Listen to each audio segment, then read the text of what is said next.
Item 701. Before my learned senior starts, there is a small request. Regarding the scope of the reference, as your lordships, my lord, have now broadly, my lord, seen the papers. My lord, the reference is whether Article 30, Sub-Article 1, the expression used, establish and administer, is disjunctive or otherwise. Where, my lord, Aziz Pasha will have to be, my lord, addressed.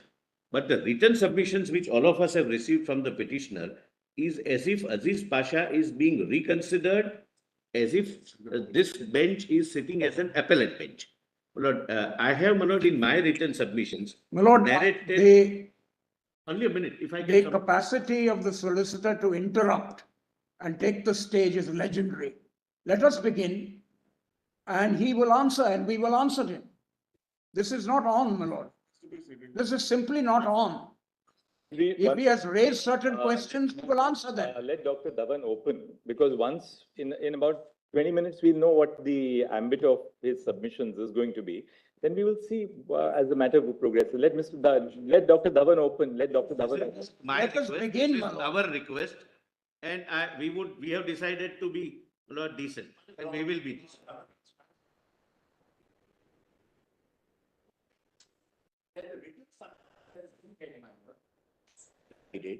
Both individually on the issues, quite apart from being disjunctive or conjunctive, that's one part of it. But on the individual issues under Article 30, whether Aligarh Muslim University was administered or, let's read and as or established, on both those issues, the court ruled to say that it is neither administered by minorities or established by minorities. That correctness of the finding has never been referred. Has ever been referred. That's all that we wanted to point out. That will be your submission. That will be your submission in this. Yes, that's all. My lord, whether this reference is sustainable is an argument I'm going to make. Because in fact, Because one curiosity. premise that these. What is this, my lord? I've never seen this in the Supreme Court. Mr. Guru, we are now a bench of 7. We are a bench of 7. Let Dr. Dhawan open his argument. As the matter progresses, we'll understand what is the scope of the controversy, and then we will decide where. This is simply unfair. Yes, Dr. Dhawan, we'll start. In fact, it is fair. We know what is the please. One person goes on air, Masha, the other person says the reference is not maintainable. We will address these issues. You won't be able to. You answer. You answer, and we will answer you. My only request, my lord, is this. Yes. There is a certain slack we might require in your lordship's timing. We appreciate, my lord, that this is the busiest court in the world. You are overwhelmed in a way in which no court in the world is overwhelmed, whether it's 136 or whatever it is. The time that your lordship can give, lord, is very important. And I would just say that in the light of what has been said, our reply is important. In the 370 case, our reply was curtailed. If required, your lordship may give us time. That's my respectful submission. My lord, I remember G.L. Sanghi was asked to curtail his arguments. Krishna Iyer rang him up in the evening and said, your item is number 1, please continue. These are, my lord, traditions, and I know that the Chief Justice, and I've commended it, is so patient in listening to arguments. It is admirable. Thank you. Don't worry about the fact. Ultimately, our conscience has to be satisfied that we have heard both sides fully. That's right, and our reply. The reason why we set down time limits is because then people have a broad indication. No, I understand. There's no repetition by time limit. Lord, yes. Your lordships are overwhelmed. Now, my lord, let me begin by saying about the reference. I want to read the 2 reference orders to your lordships, because the significant thing in the 2 reference orders is this, that normally when a reference is made, the points of reference are itemized by your lordships. This has not been done in this case. So I've taken the liberty, my lord, in my written submission of itemizing what draws from the 2 reference orders, the first in 81 and the second in 2019. So let me take your lordship straight away to those two particular orders. Because it's important your lordship should itemize what the point of reference is. We get them in volume 3A, right? 3A, absolutely. Show me both, 209. I'm sorry, I'm a Luddite, my lord. I'll have to use the printed text. So much better. One day, my lord, I will learn. That's a promise. My lord, kindly turn to... I thought we could have started with this matter. It should start with this matter. I'm learning, my lord, I'm learning. Hello. I am. I appreciate this, my lord. And when I interact with my colleagues, they're brilliant at this in a way in which we never were. Anyway, kindly turn to, what is it? That's the PDF? 209.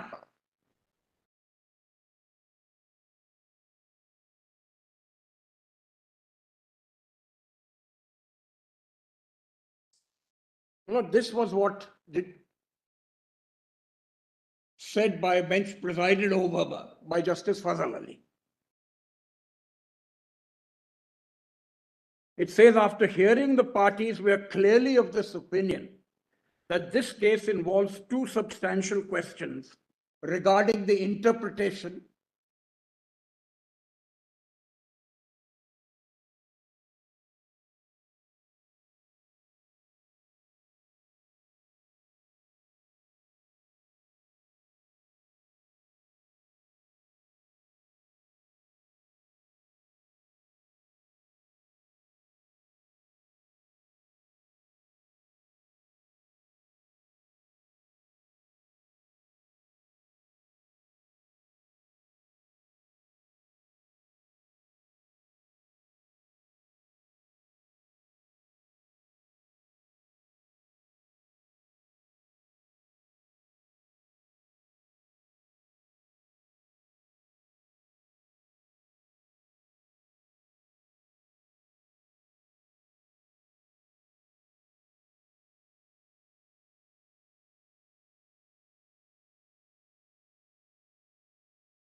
an institution changes in view of the broad principles laid down in Aziz Bhasha. Even as several jurists, including Mr. Sirwai, have expressed the correctness of the decision of this court, since the point has arisen, we think that it is proper with a larger bench can consider the aspect fully. We therefore direct that this case may be placed before the Honorable Chief Justice for being heard by a bench of at least 7 judges, so that Aziz Bhasha may also be considered and the points that arise directly to the essential conditions or ingredients of the minority institution may also be decided once and for all. Then a reference is made to the various criticisms which the court noted. A large number of jurists, including Mr. Sirwai, learned counsel for the petitioner, Mr. Garg, and interveners Dikshit and Taskar, have also stated, Mr. Garg and interveners Dikshit and Taskar have also stated that this case requires reconsideration. In view of the urgency that this matter may be decided as early as possible, we gave liberty to counsel to mention it before the Chief Justice. So here, my lord, is a clear statement. Of course, that reference was not made eventually. But we have now to consider the reference that was made by my Lord Chief Justice Gogoi. Your Lordship may come to 216. The point I'm going to make is there are so many things mentioned in this reference that your Lordships will have to formulate, and we will assist your Lordship to formulate what the points of reference really are. Maybe all these arguments, the reference is bad, etc., can be looked at after the event. Now, my lord, 216 begins with Aziz Bhasha. In our mind, it's clear that the community will have the right to establish and administer of their choice, meaning thereby, where a religious minority establishes an educational institution, it will have the right to administer it. An argument has been raised to the effect that even though the religious minority may not have been established, it will still have the right to administer. When I get to Aziz Bhasha, my lord, I'll read all of it, but kindly come to page 218.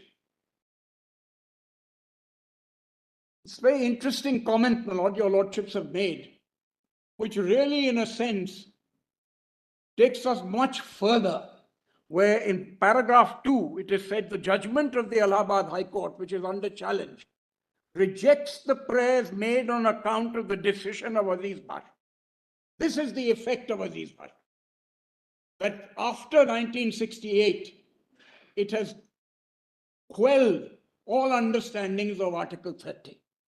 Then, my lord, a mention is made of Anjuman Rahmania, which is the 1981 case. And then, my lord, your lordships will see in paragraph 4, it mentions TMA Pi. What is the effect of TMA Pi? It's crucial, my lord, in our understanding of what this is. Your lordships will then come, my lord, to page 219, where a question was raised in TMA.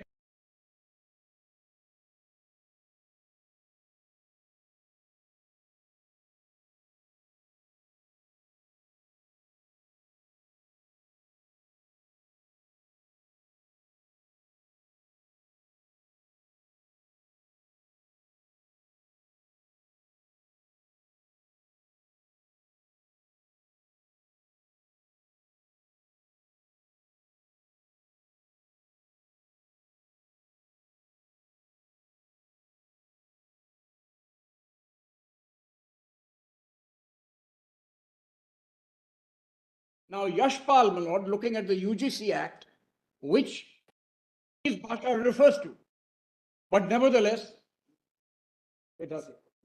UGC Act, my lord. Now, my lord, what do we do with Yashpal? And then, my lord, over the case 221, having regard to the background as stated above, when the precise question was already referred to the 7-judge bench but not answered, we are of the view that the present question set out above should be referred. Now, what is to be taken into account, my lord? TMA Pi is to be taken into account. Yashpal is to be taken account. Yashpal, my lord, says that when you want to establish a university, it has to be done by statute. This is section 23 of the UGC Act as well. Now, the point would be, it means that wherever there is the establishment by statute, you are not entitled to be a minority institution. This will affect a large number of institutions, my lord, in this country. Your lordship is a chancellor, my lord, of, I want to stress that point because I don't think Aziz Bhasha has understood how universities are administered. Now, my lord, what do we do with the reference? You can pop up and say whatever you like, but we have tried to make, my lord, some sense out of what this is. I've done it in a small paragraph, and will your lordships come to my written submission?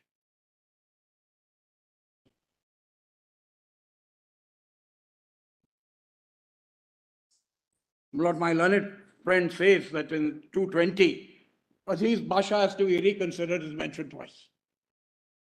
This is there, my lord, in the reference. But unfortunately, that bench did not delineate what the questions are, which normally, my lord, happens. Now come to my written submission. Of course, the order, the referring order by Chief Justice Gogoi, Brother Justice Khanna and Justice Nageshwar Rao refers to the questions which were formulated in Justice Fazal Ali's original order. Says that, well, those questions were never answered. No. Question formulated in TMA. No, there were two questions which were formulated by Justice Fazal Ali. In fact, he began by saying two questions arise. Yes. He didn't formulate them as 1 and 2, but it's obvious on the first page the learned judges formulated the two questions. But the very fact that it refers to 2MA Pi and Yashpal has to be taken into account, my lord. It's as simple as that, my lord. Now, my lord, finally, questions were formulated by Justice Fazal Ali is referring. To some extent, my lord. To some extent. But this court looked at the later decisions of this court. And the later developments which have That's taken right. place as well. Now, my lord, kindly come to my written submission. This is volume 1A. Because you have the 2004 Act which comes in, then Yashpal is there. That's right, And then TMA Pi tells us how do you define a minority? It That's doesn't right. tell, TMA Pi doesn't deal with establish and administer, but it certainly has some bearing on the issue because it does. Of course, and its consequences. Because your lordships are always concerned with the consequences of an interpretation. Kindly come, my lord, to my written submission. That would be volume The 1A. 1.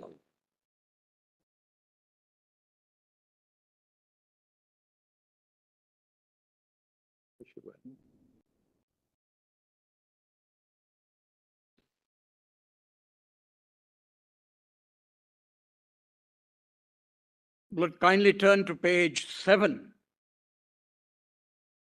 where I've summarized. I'm sorry.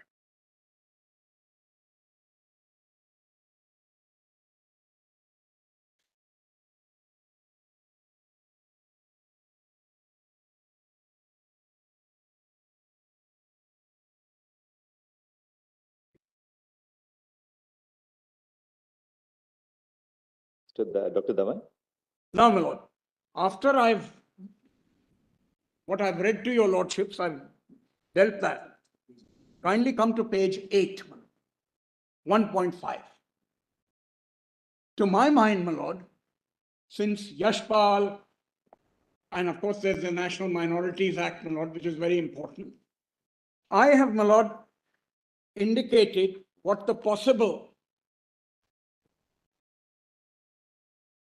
reference could be. And that your lordships will find at the bottom of page 8.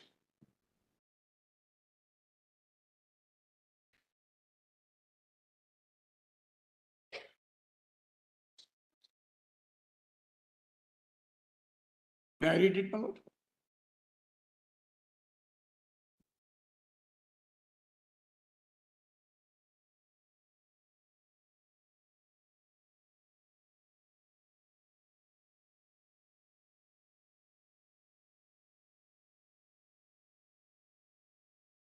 Yes. Now, my lord, at the bottom of 8, I've succinctly put what the reference should be. Whether the decision in Aziz Bhasha is internally contradictory in its reasoning on facts and law, contrary to the authoritative decisions of this court, rendered nugatory by subsequent statutory changes, and contrary to the constitutional dispensation of Article 30. This covers, my lord, the later portions and the earlier portions. Now here, my lord, I put the issues that arise from this. The first is, was Aziz Bhasha correctly decided, and whether it suffers from internal contradiction and reasoning on facts and law? This, my lord, I'll place Aziz Bhasha before your lordships. Did Aziz Bhasha need to be considered in the light of earlier and subsequent decisions of this court? What is the effect of Aziz Bhasha in the future decisions of the Allahabad High Court, which applies Aziz Bhasha completely and strikes down the statutory amendments through the 81 Act? My lord, when we went to the Allahabad High Court, Chief Justice Ray simply said, this problem of Article 30 and Aziz Bhasha is by a bench, authoritative bench. We have to follow it. There's nothing more we can do. Of course, the judgment is piquant, but we are not at present, my lord, in appeal over the Allahabad judgment. I appreciate that, my lord. We can certainly place it before your lordships, but I don't think it's necessary. Maybe that's in the light of your lordship's decision. Maybe, my lord, that can be done by the smaller bench. Now, my lord, what is the effect of the National Commission of Institutions Act read with the University Grants Commission? Should Aziz Bhasha be reconsidered in the light of the NCMI and read with UGC by Yashpal? Then, my lord, was Aziz Bhasha correct in accepting the antecedent historical data on AMU's Muslim character, but denying its constitutional significance while deciding the issue of its minority status, which is at variance with St. Stephen's, Proust, my lord, and Pathak? Then, is Aziz Bhasha contrary to the constitutional dispensation, my lord? That's the sixth point. These are the issues that arise, and I've dealt with them in seriatim. Because we have to, my lord, whether we like it or not, cull a reference from the two reference orders. Now, my lords, I want to begin by saying, before I go into the preliminary objections that we want to raise, my lord,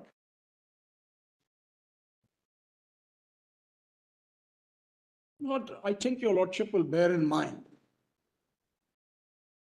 that India has a diversity which is more than continents and any other country in the world. Your lordships have listed they've listed only 22 languages in the 8th schedule, but in actual fact, there are much more. As you go across even my state of UP, you will see the variation as it goes, and they want to preserve that language. Tulu, my lord, that is the basis of TMA PIEs.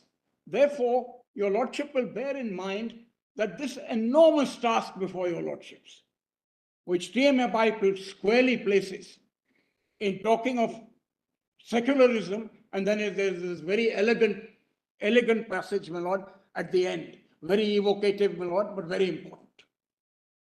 So when your lordship gets into this question, my lord, your lordship is deciding something that goes to the heart of Indian secularism and to the heart of the diversity of this country, both in terms of language as well as religion. This is so crucial to our understanding of the Constitution. Of course, in 1920, there was no Constitution. But subsequent developments have taken place. In 1950, a Constitution comes. 56, the UGC Act comes. The Minority Act comes. And there's a load of decisions, Lord, which say, look at the historical antecedency. Aziz Bhasha looks at it and says it's now irrelevant because we have decided that the Act, in fact, established. What happens to that rich history, my lord? Mr. Sibal will also comment on it. What happens to that rich history? Throughout the world, my lord, there are minority state institutions. Your lordship went to Harvard. John Harvard came from Emmanuel College, my college, my lord, and we still exchange with Harvard. If you look at America across the board, and if you look at India today, private institutions and minority institutions are the heart and soul of Indian education. You can't deny it, my lord. And that is why Justice Kripal says, so what if they're aided? They don't lose their minority character. You can't withdraw recognition. This is one of the points that is made in TMA PIE.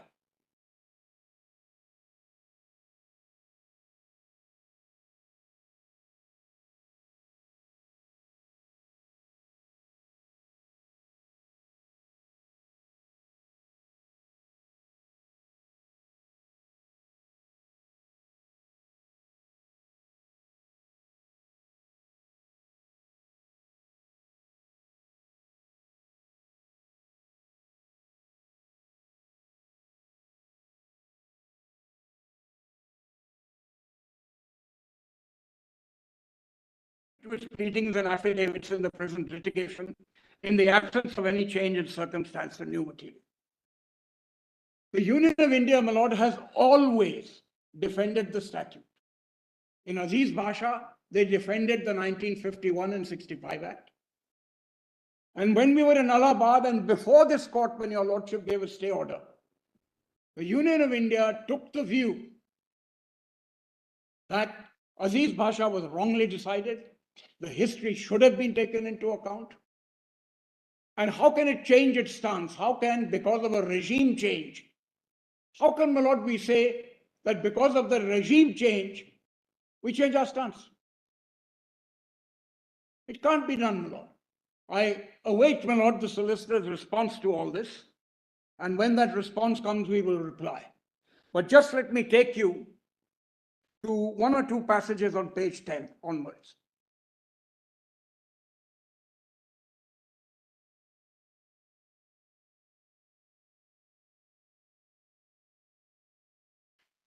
What the Union of India does, my lord,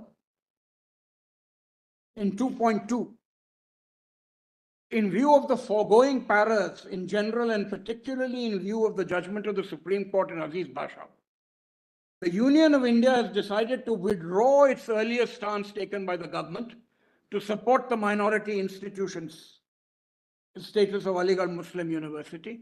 The SLP filed in the Supreme Court in 2006 in support of the minority status of ANU may accordingly be treated as withdrawn. Now, of course, your lordship has to give permission for this. That hasn't happened. We've responded to this as well. Then, my lord, your lordships will see, I've said the Union of India's volte-face. We have taken, my lord, the petitions have been opposed by the Union of India, and its main contention is that the Aligarh University, established in 1920 by the AMU Act, and that this establishment was not by the Muslim minority, but the government of India by virtue of a statute, the 20 Act, and therefore the Muslim minority could not claim any fundamental right to administer. So if you're not established, the question of administration doesn't apply. Sorry? Yes, my lord, in Aziz Bhasha, they defended the statutes. Now there is a change of regime. Till 2005, they take the view that this is right. Mr. Gopal Subramaniam, my lord, appeared in the Allahabad High Court, both for the Attorney General as well as the government. He came here, my lord, we came before your lordships. The stance, my lord, in the stay order, at which some stage I will show your lordship, was no, Aziz Basha is wrong and the judgment of the Allahabad High Court is wrong. So your lordship said that as far as the reservation is concerned, stop it. And AMU agreed. But as far as the other things that you do, that is within 25 miles of the kilometers of the mosque, you will keep your minority institutions and Muslim institutions intact. Then, my lord, over the page, and this I reserve for my right to reply, I've given two decisions as to whether the stance of the government can be changed or not. And the decisions basically say, if there is a policy change, it's different. But this is more fundamental. There's a constitution in place here. And, my lord, it's idle to argue that before this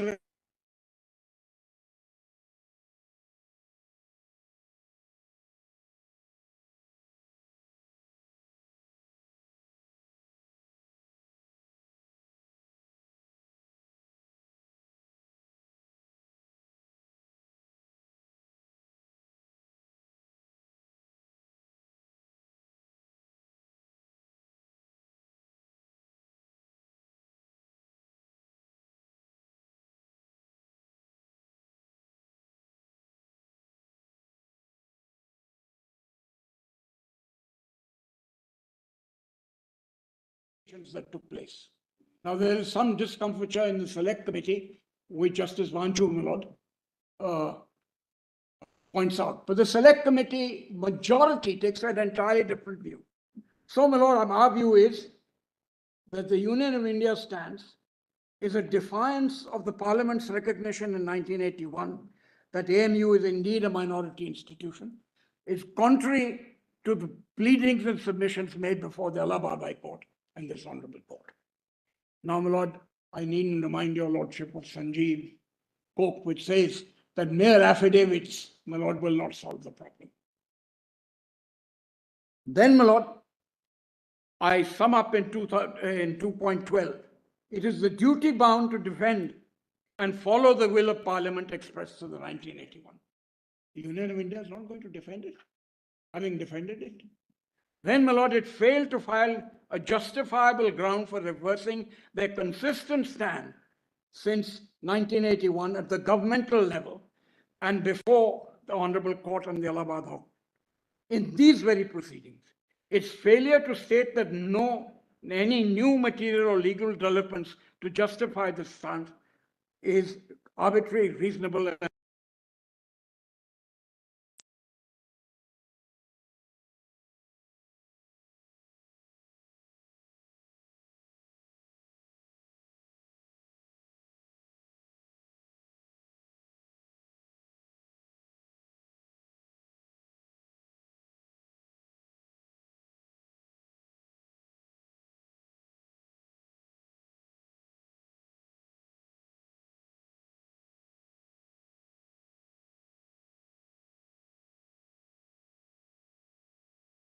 Now go to it on merit.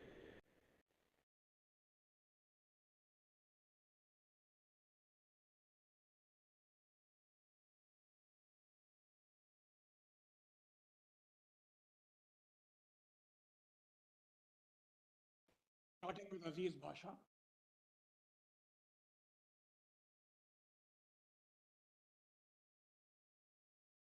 But before that, my lord, may I take your lordships to Article 30.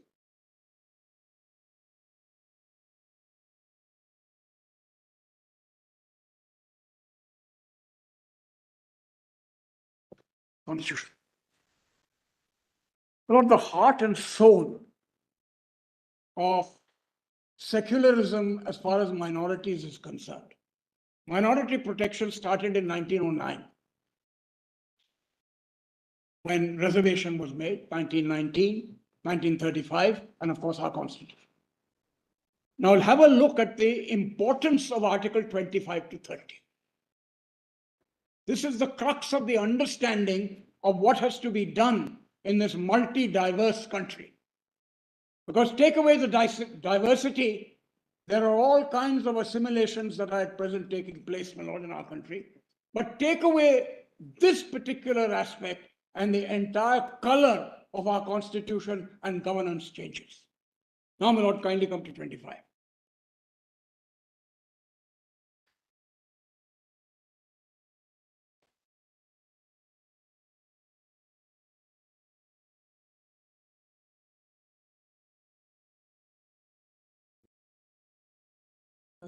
कहीं ना कहीं मिल जाएगी दे दो ठीक है Now, my lord, 25 and 26 are important.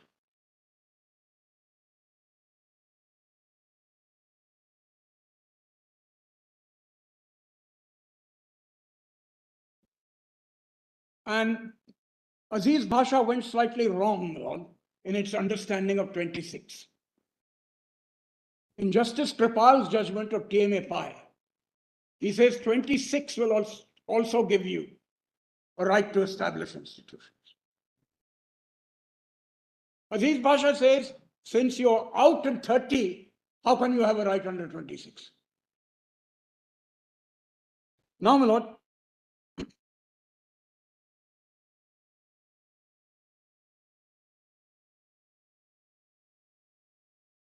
there are two concepts of secularism, my lord, in our constitution.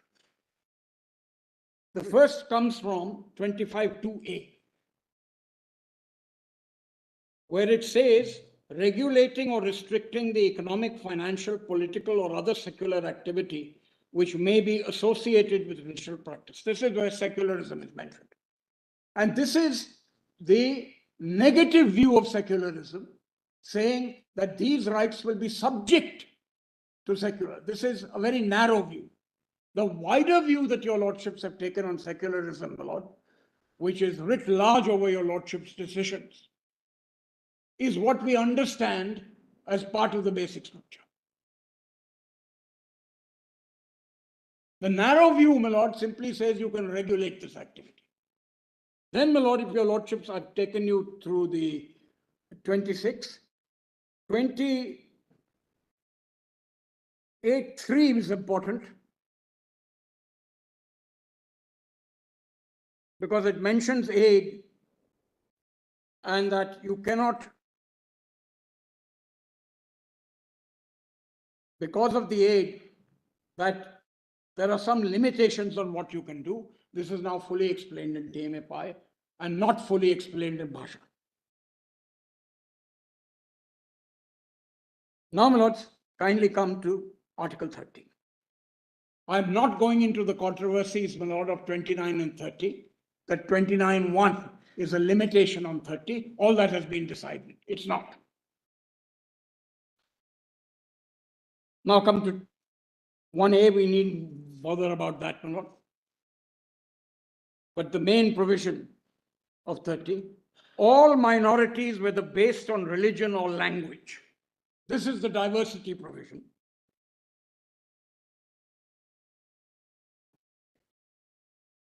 shall have the right to establish This is important. Establish what? And administer educational institutions. Now, this has to be read conjunctively. I have no doubt about that. But one point that your lordship should notice is this. What is a minority is something anterior to this. Established and administer are the rights that flow from the recognition of a minority. It's very important, my lord, that your lordship should settle this. Now, my lord, what is it that makes a minority? In my view, my lord, there are three questions. Firstly, the question of origin.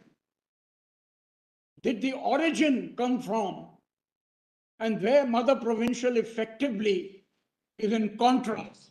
I'm sorry, one gets a little excited. Mother provincial says it does not matter even if a single financier comes in para 8, which I'll deal with. That's enough.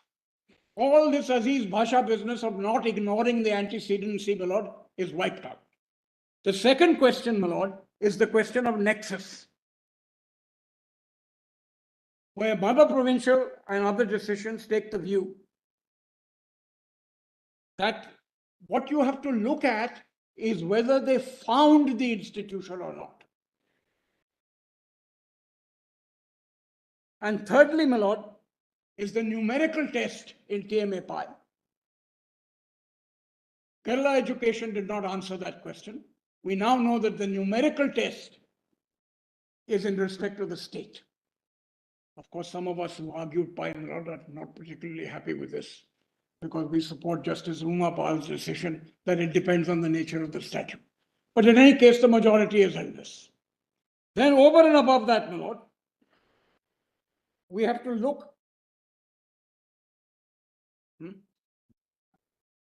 at the intention, my lord, of the statute in question.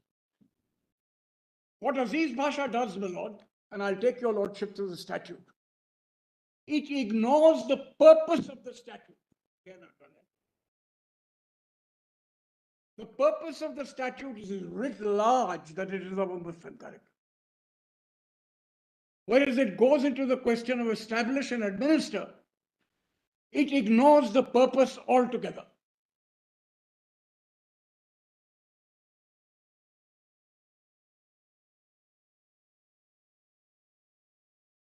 Now, my lords, I'll briefly, my lord, indicate to your lordships what my broad argument on Aziz Bhasha is going to be.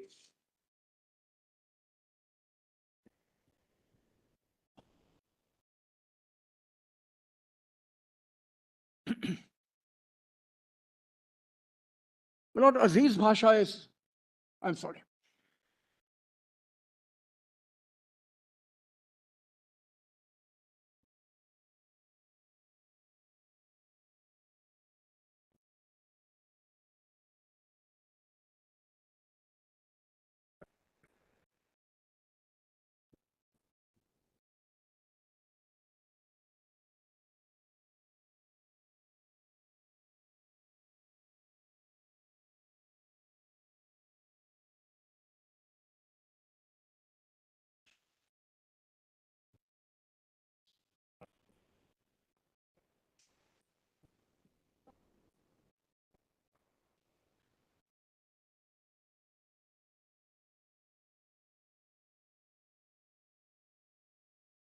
Yeah. Sorry.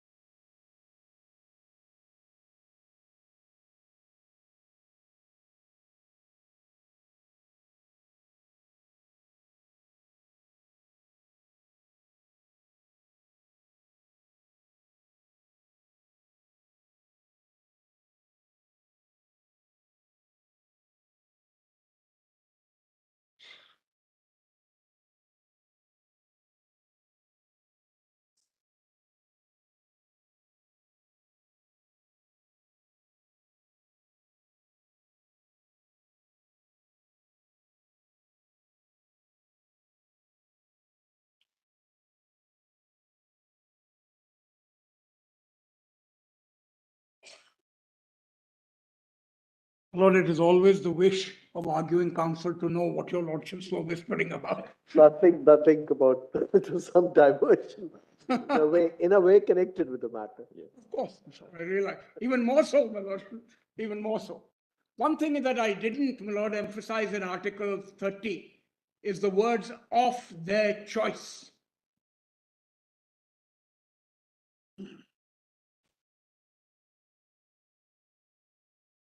Now, my lords, I'll briefly outline first what Aziz Basha does, my lord, and then take your lordships through the decision. Of their choice was introduced to indicate that you can have a perfectly secular education being administered in a minority institution. Yes, yes, of course. Therefore, you're not constrained to only propagating your religion or your language or your culture. You can have an engineering college. You can have an IT college. That was the purpose. What your lordships have done is added two caveats to this. Because there was a fear that these institutions will become too insular. I think that's your lordship's point. Don't just talk about that. What your lordships have done, my lord, in Siddhaj Bhai and in TMA Pi, is your lordships have said that these institutions must be institutions of excellence. That's very important, my lord. And AMU and all the, my lord, our understanding of the Constitution is you must, whatever your minority character, must be institutions of excellence. Therefore, the court has held that any regulation which promotes the character of that institution as an institution of excellence is permissible. Of course. So therefore, you must pay minimum salaries to your professors. Yes, because that, if you don't, they will not be an institution of excellence. My lord, the other caveat, my lord, in St. Anthony, for instance, a lot of decisions is this, that where the ordinary law applies, service law, electricity law, whatever it may be, there's no immunity from the application. there is no immunity from that. And I make it absolutely clear that AMU and the other institutions must be institutes of excellence. It goes to the core of raising the level of minority institutions. And your lordships have done this consistently on these 2 points. Institutions of excellence and ordinary law will apply to you. But the moment you say recognition will not be given to you, TMA Pi says this is not wrong.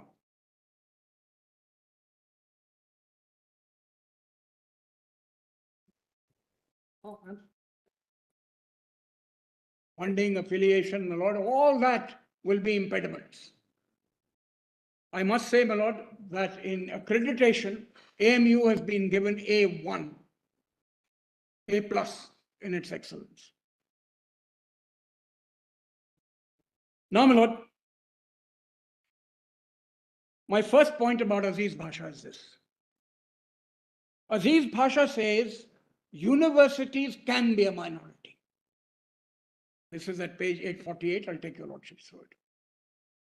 Now, if universities can be a minority, and you say that if they're established by statute, they have no protection, this is a contradiction.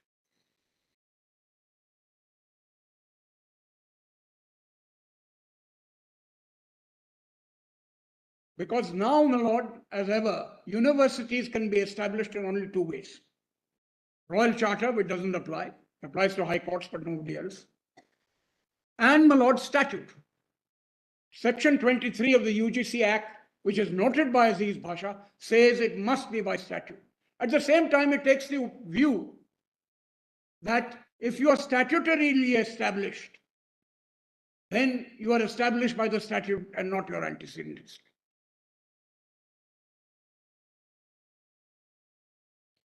The second, my lord, is Aziz Basha, my lord, recognizes the background and antecedent role that the MAO College made in building this institution. This it does at page 849. I'll show to your lordships. And it is said, my lord, it is clearly Muslim. The third point that I want to raise before your lordships, because I want to take your lordships to the Act of 1920 and, of course, the Act of 81. It ignores completely the purposes of the Act. So all the provisions that actually deal with its Muslim character are totally and completely ignored. Now, my lord, there is one thing, and your lordships will appreciate that. Aziz Bhasha, my lord, does not wholly understand how universities are run. It mentions the Governor General, it mentions the Rector. Universities, my lord, have a dual system. Firstly, and your lordships will appreciate this as Chancellor, and this is that you will supervise if necessary, you will inquire. All that is written, my lord, for example, in section 7 of the Bangalore. It's there in NUJS, it is there in sanction. So one aspect, my lord, is the external institutions that are kind of suo motu ombudsman. The second part is the statute itself and the institutions of the minority. The emphasis in Aziz Bhasha that the rector has this enormous power, my lord, is unfounded. In all universities, the rector later became the visitor. In all universities, the chancellor, the rector, or the visitor has this supervisory power, and that will not, my lord, interfere at all with the minority status. My next point is, my lord, that Aziz Bhasha ignores the alternative meanings to establish. This is relevant for our understanding of mother provincial.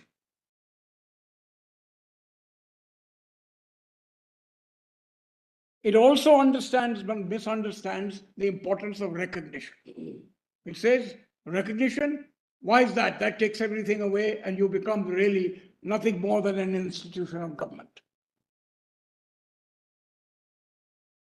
These are the broad arguments, my lord. Because Aziz Bhasha takes a very narrow view of Article 30. Now, my lord, may I take your lordship to Aziz Bhasha? It's volume 3, lord. 3A.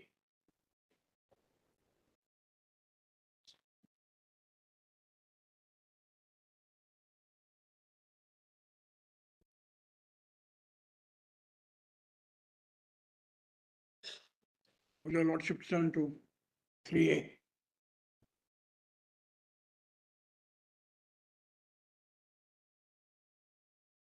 We feel, my lord, it was so much better to hand over the books. So much better this way. I know, my lord. There's no time spent in handing over books. No, but the point is, one went straight to the point, and then the books came out, went into the. So there was a continuity that we had, which is somewhat broken, my lord. But that doesn't matter, my lord. I told your lordships I'm a Luddite, and I'm amazed at your lordships' dexterity. Now, my lord, page 3 of 3A is where the head note is. From the head note itself, which I won't read out, but I'll read from the judgment. It goes into the antecedent history and says it's very important, and then ignores it because the 1920 Act is there. But let me take your lordships, my lord, to the judgment itself.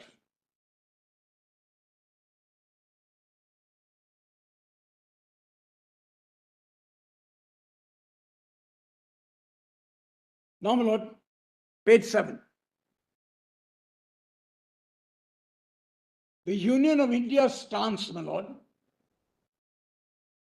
was that it's not a minority institution, but also it defended the statutes of 1951 and 65, which were before the court. Now, my lord, there have been further developments. We have the 1981 Act. How can you now say the 1981 Act?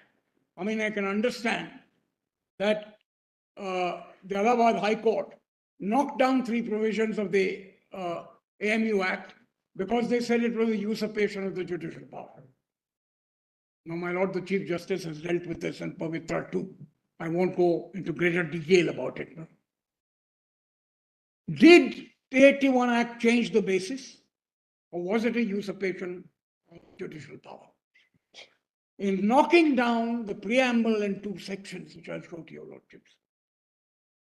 In actual fact, they said it's a usurpation of judicial power, and it's non-est. Now, my lord, kindly come to page 8.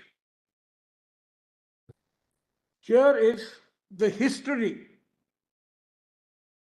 of the establishment, and it says it's necessary to understand it. I'll give your lordships a fuller account. I won't take your lordships through it.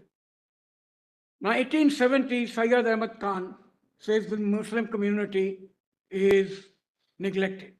Then, there's a whole list of negotiations, which I'll show to your lordships. He wanted liberal education to Muslims.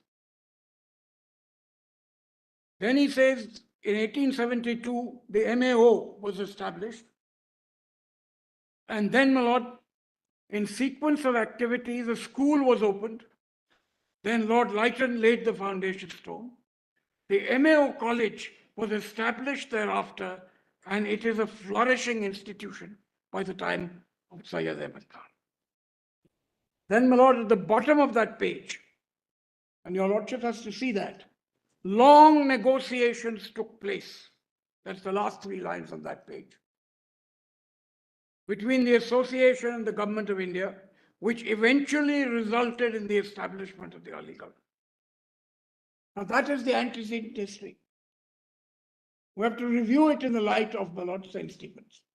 The antecedent history is important because your lordships will see that even St. Stephen's was in fact a constituent college under a statute. All our deemed universities are actually, as Mr. Dwivedi pointed out to the court and Yashpal, are and under a statute. If Aziz Basha is taken at its limits, it could destroy the entire system. Now, my lords, it is mentioned that before a large sum of money was collected by the university, as the government of India made it a condition that rupees 30 lakhs must be collected for the university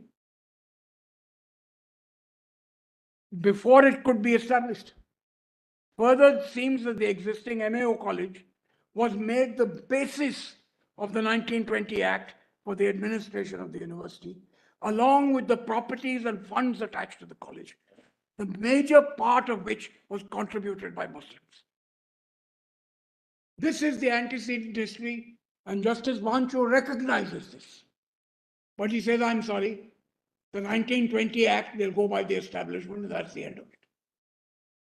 Then, my lord, the preamble says it is expedient to establish and incorporate a teaching and residential Muslim university and to dissolve the societies under the Society Registration Act, which are known as MAO. Aligarh and Muslim University transferred to vest in the university all the properties and rights of the said societies and the Muslim Universities Foundation. Now, this is important, my lord, because a continuity was established between the pre-1920 Act and the 1920 Act. This continuity is fundamental to our understanding. Justice Vancho realizes this, but then ignores it. Now, my lord, kindly come to section 3.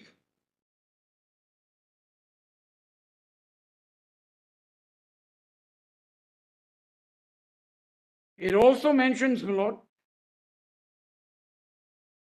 opposite place H, that section 4 dissolved the MAO College and Muslim University Association and all the property, movable, immovable, and all rights and powers of the privilege were, my lord, were transferred to Aligarh. This is the continuity in section 4. How can you ignore it? MAO is now being transformed by section 4.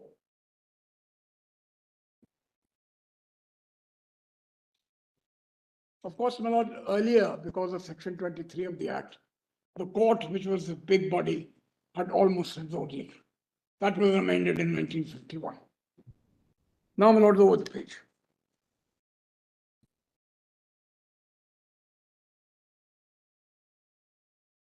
Now, my lord, kindly come to place C.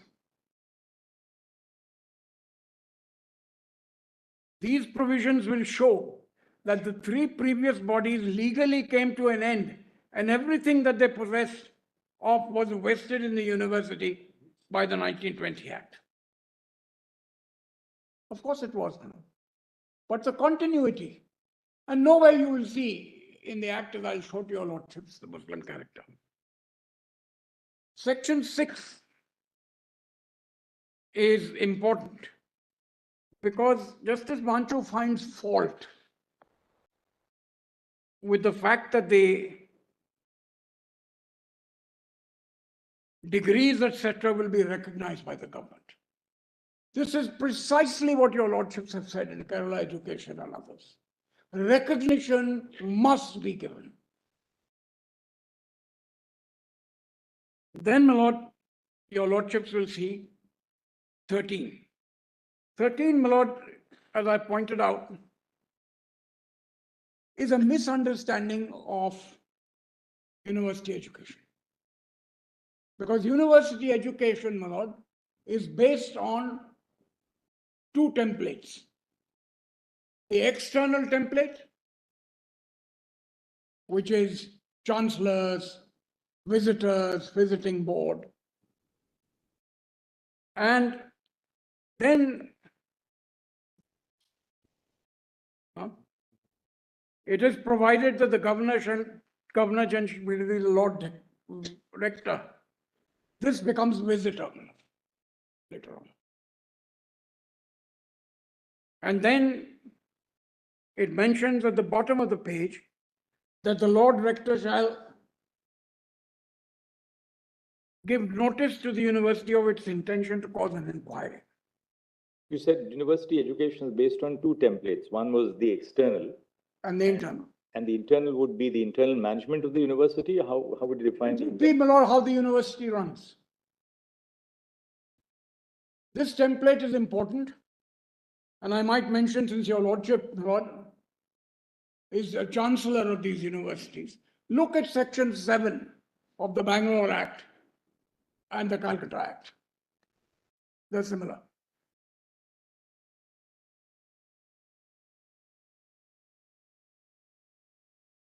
Then, my lord, your lordships will see section 14, which is now no longer there.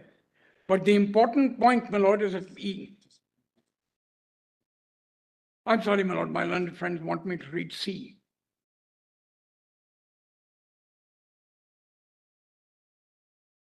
The provisions clearly bring out the final control. It's not a final control. In the template, it is a supervisory control. May I sit down for 2 minutes, my lord?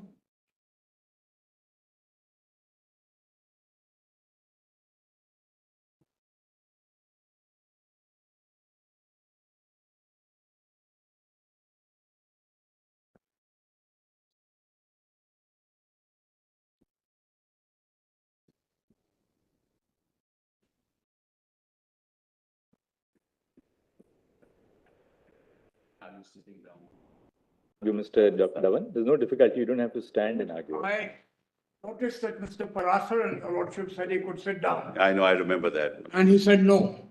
So I must resist, my lord, and suffer this up to lunch. You can sit down, doesn't matter. Dr. Dhawan, this is because of your lower back issue. Please sit down and please sit and argue. Yeah. That's perfectly fine. It might aggrave. Yes, can't argue. Out of concern, I'm saying. And you can move the podium aside. You can move the podium aside and you can have a seat and Mr. Parasaran didn't have the back problem. You you can. can come on the side and Thank you.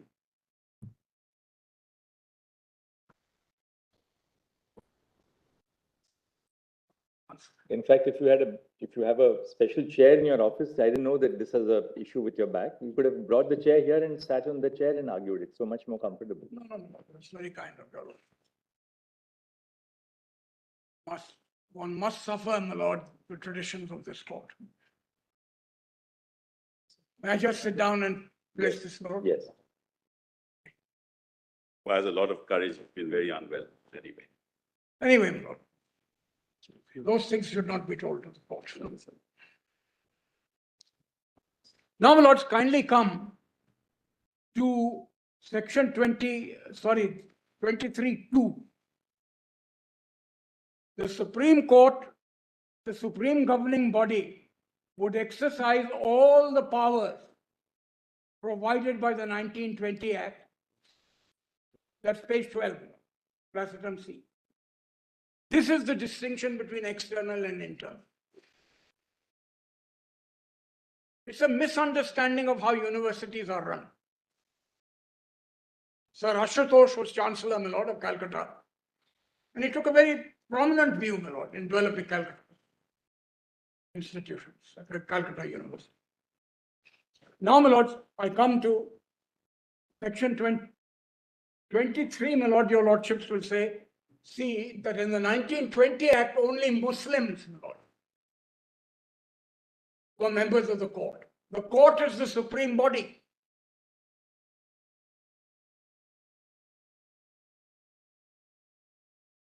Now, my lord, I've already dealt with section 24-25. What is said, my lord, between place F and G is a little sentence. This provision clearly shows that the final power rested with the Governor General.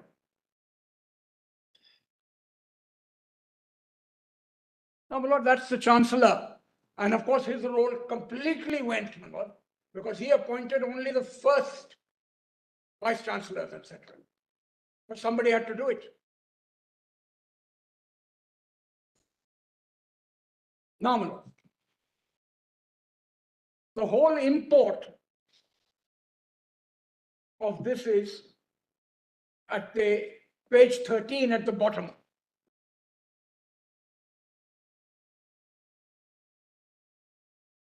If anything, some of the important provisions to which we have already referred shows that the final power in almost every matter of importance was in the Lord Rector and the Governor General in Council. Now, my lord, this is misunderstanding the template. The rector disappeared, my lord, and became the visitor. Do visitors have that kind of right to supervise? Very importantly so, my lord. Then, my lord, if your lordships will come to place C, my lord.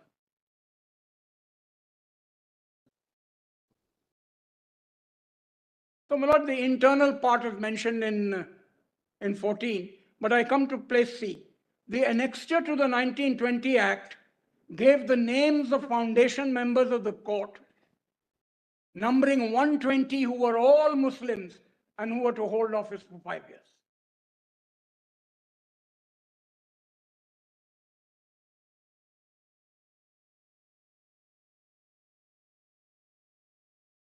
Then section 9 was deleted, my lord. Now come, my lord, to page 15.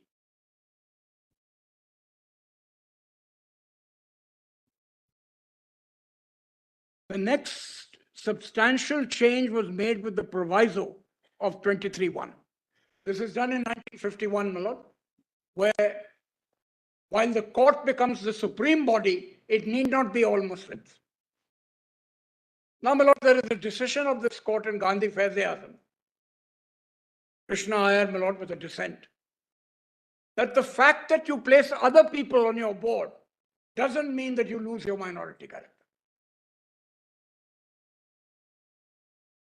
Just as Justice Das says sprinkling of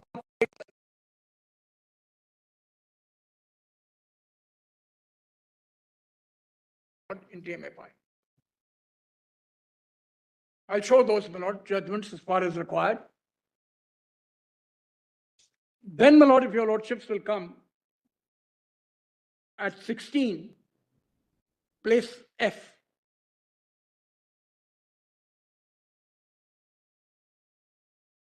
I must say, I'm more relaxed, my lord. I'm very grateful for your lordships. Sorry, my lord, I apologize. Now, my lords, kindly come to F. We shall proceed, that's the third line, just opposite L, on the assumption that the present petitions that Muslims are a minority based on religion. Had he looked at the entire act, my lord, he would have realized what the purpose of the act. Now, my lord, if your lordships will come over the page, we come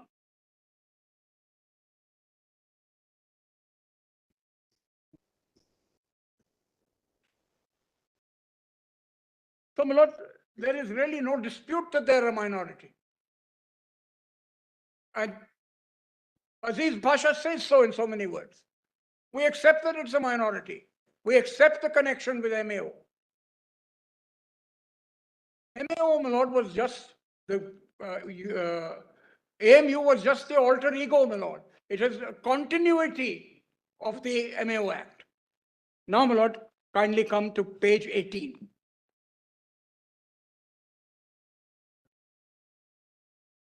Page 16 and 17, they say that words establish and administer must be read conjunctively. I'm coming to that. Of course, my lord. But as I said, these are the rights that flow from Article 30.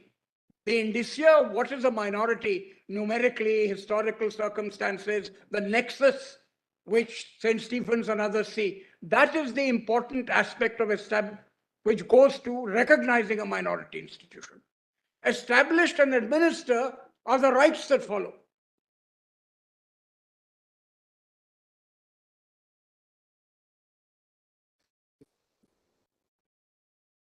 So now, my lord, 17, your lordships will see at A.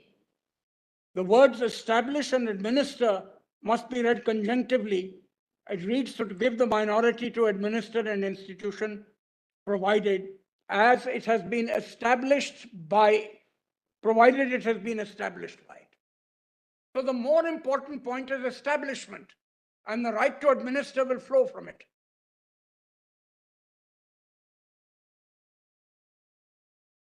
That's important, my lord, because Justice Vancho recognizes, but where does where does it get knocked out? On the first stage. You were established by statute. So he says, where is your right to administer? It's not there at all. Then, my lord, there is. Now, this, my lord, is all conjunctive and this, I won't go into that. Now, my lord, the three questions on the top of 18 in Aziz Bhasha was whether it was established by the minority, first question, whether the right to administer ever vested in the minority, and even if the right to administer properties came to be the university, the minority before the establishment of Aligarh University, whether it had surrendered,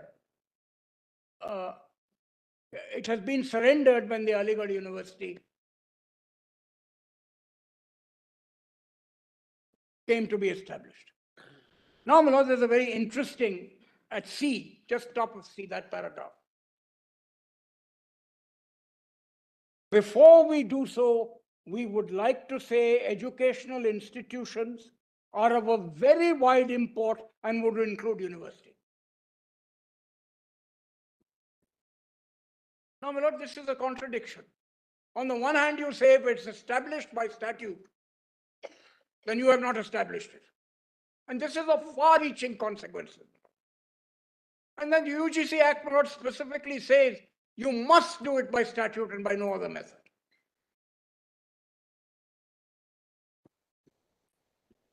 And then, my lord, this was not disputed on behalf of the Union of India, and therefore it establishes, it may be accepted that a religious minority had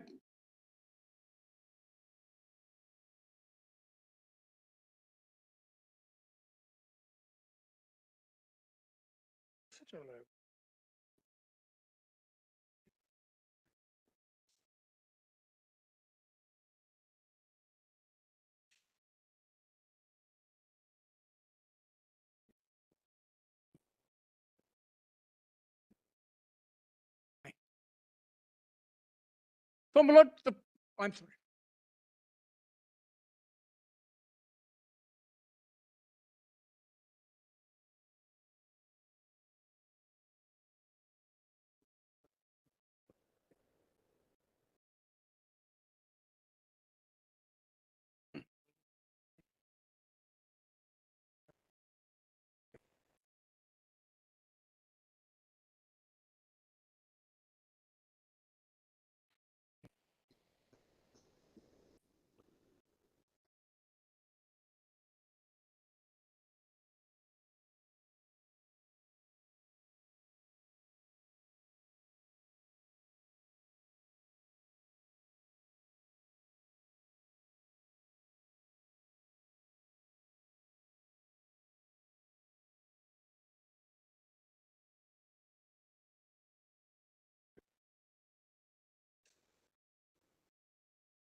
template overtaken.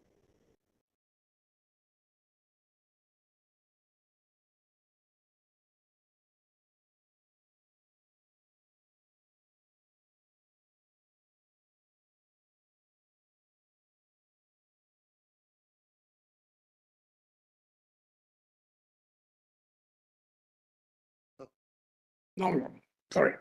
Now I was at 18. That there are very, and would include university. Now, my lord, this is fundamentally important for the future and what Aziz Basha lays down. If universities can only be established by statute, then the first part of Aziz Basha says you have not established it. On the other hand, universities are part of the minority character. And the Union of India, my lord, accepted that a religious minority has the right to establish a university. Fundamentally, my lord. Now, my lord, we come to the famous St. David's College. When I show seal white to your lordships, the Lord, he says one line seems to have been relied upon. Now, we have looked at it carefully. The reason why David's College was decided in this way was that although it had the right to confer degrees, it was not recognized by the Royal Charter. So this is, my lord, the support from St. David's, which I'll show to your lordships, my lord, if required. And this has been a stinging controversy raised by various jurists. Then, my lord, kindly come to the important part of the University Grants Commission at the bottom of that page.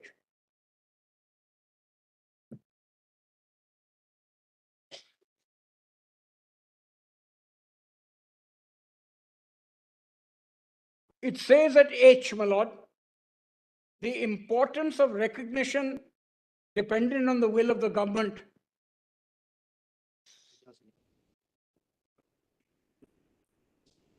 cannot be minimized. Now, my lord, all the decisions on Article 30 say that you cannot hold back recognition. So Section 6 is right. Now, my lord, at the bottom of that page, it was only in 1956 that Section 22 of the UGC lays down the right of conferring degrees shall be exercised by a university established or incorporated by and under a central act. When we were arguing Yashpal, Mr. Dwivedi made the very important point that this must be read conjunctively. That is, established and incorporated. Then, my lord, kindly come to B. It was only thereafter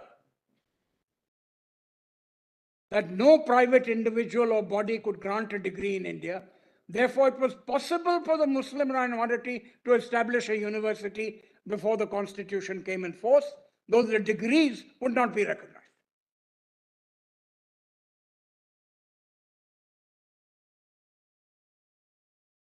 Now, where are we now? Because we have to take into account the UGC. What is Aziz Basha's implication? On the one hand, you say universities can be minority. On the other hand, you say if it's established, I'm sorry, you have not done it. Then, my lord, kindly come. Next paragraph. There was nothing in the 1920 Act to prevent the Muslim minority, if it chose, to establish a university. This is wholly incorrect. It couldn't have.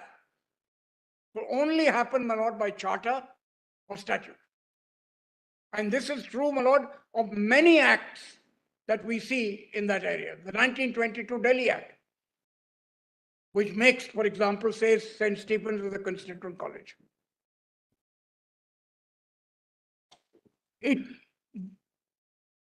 But if it did so, the decree was not bound to be recognized by the government. Well, this is now, my lord, history. You have to recognize it. Recognition cannot stand in the way of a minority character. Then, my lord, it says in the absence of recognition of the degrees, it may not have attracted students. And that is why we find the constitution came into force.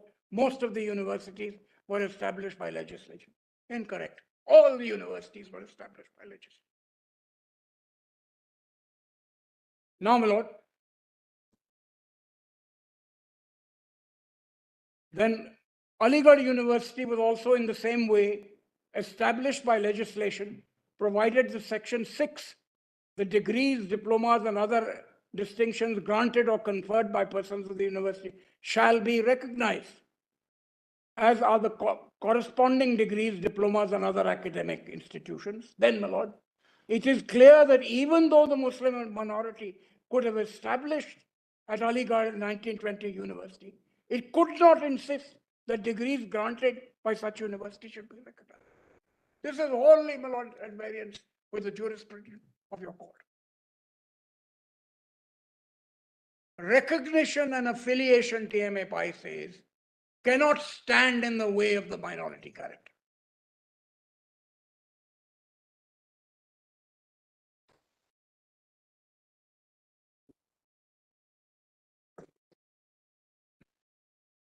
Then he says, my lord, at G, the enactment of section 6, therefore, when the Aligarh University, above F, was established by section 6, its decrees were recognized and the institution was brought into existence, which could not have been brought to existence by private individual body, or individual could not insist upon recognition. But the more important part is the enactment of section 6 is a very important circumstance which shows that the Aligarh University, when it came to be established, was not established by the Muslim minority. For the Muslim minority could not insist on the recognition. This is all passé. Your lordships have said otherwise. Recognition is fundamental. When your lordships looked, my lord, at the colleges and the schools, when they were denying recognition, your lordship said, no, your recognition cannot stand in the way. Then, my lord, very important is H. It is true, as it is clear from the 1920 Act, that the nucleus of the Allahabad University was the MAO College, which was till then a teaching institution under the Allahabad University.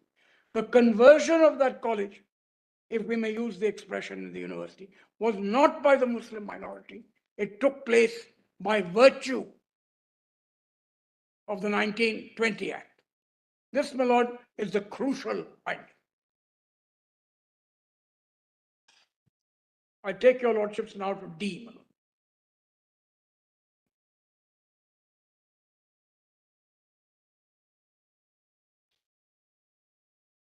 Now, my lord, at D, it may be that the 1920 Act was passed as a result of the efforts of the Muslim minority, but that does not mean that Aligarh University came into being under the 1980 Act, 20 Act, and was established by the Muslim. This is the error. All along you are saying universities can be minority institutions. And at the same time you are saying the intervention of a statute will deny you that status.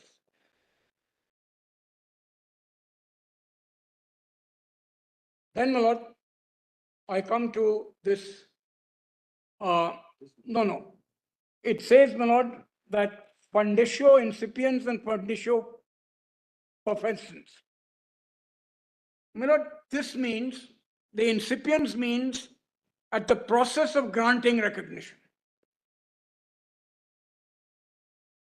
And, my lord, the proficience means, my lord, perfecting it. In actual fact, it's wrong to rely on only the latter. Because AMU was there at the beginning, that is at its inception, and also, my lord, later on when it was established. Now, my lord, we come to a very interesting area at the bottom of page 20. What does the word established use in Article 30 mean? If your lordships will go over the page,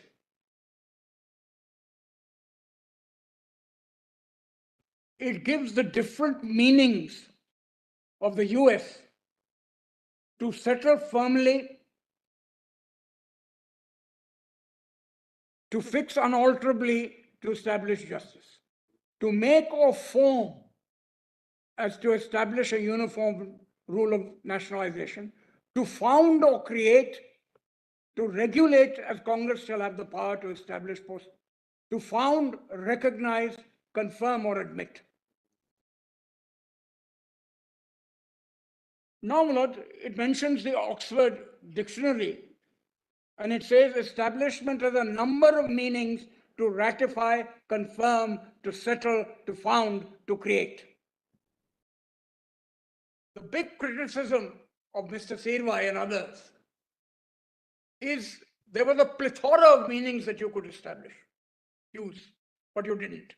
You picked up one, which is there, my lord. We are of the opinion that the purpose of Article 31 means to bring into existence, so that the right given to the minorities to bring into existence as educational, and if they do so, to administer it. We have therefore to see what happened in 1920 and who brought the university into existence.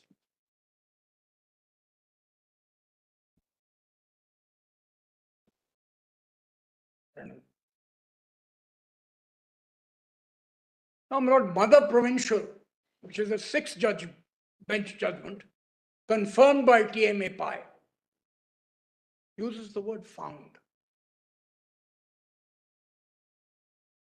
which I'll show to you. It's fundamentally different, though. What is the distinction between found and bring into existence? My lord, bring into existence, according to the judgment, is to incorporate, whether by charter or otherwise. Found means you take into the antecedent circumstances.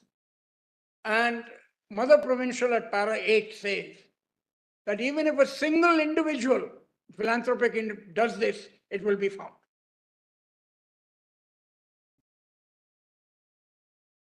We're not, my lord, in the process of just a legal interpretation, my lord, of 30. We're in the process of looking at the entire process.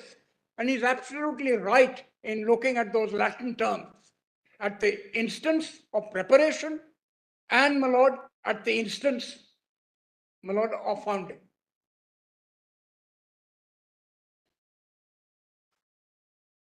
Now, my lord, kindly come to the history again at Placetum F. From the history we have set out above, it is clear that those in charge of MAO College, the Muslim University Association, and the Muslim University Foundation Committee were keen to bring into existence a university at Aligarh. There was nothing in the law to prevent them. But that's not true. But if we say found, the connection can be seen between the past and the present. Then comes, my lord, a very important part at H. It may be accepted for the present purposes that MAO College and the Muslim University Education Association and the Muslim University Foundation were institutions established by the Muslim minority. Then over the page,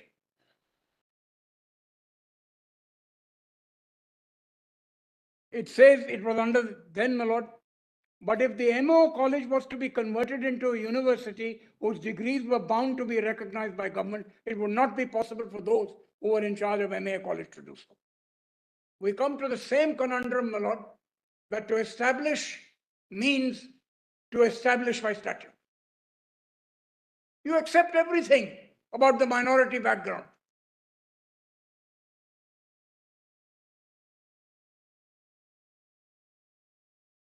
Then, my lord, if your lordships will come to Placetum F.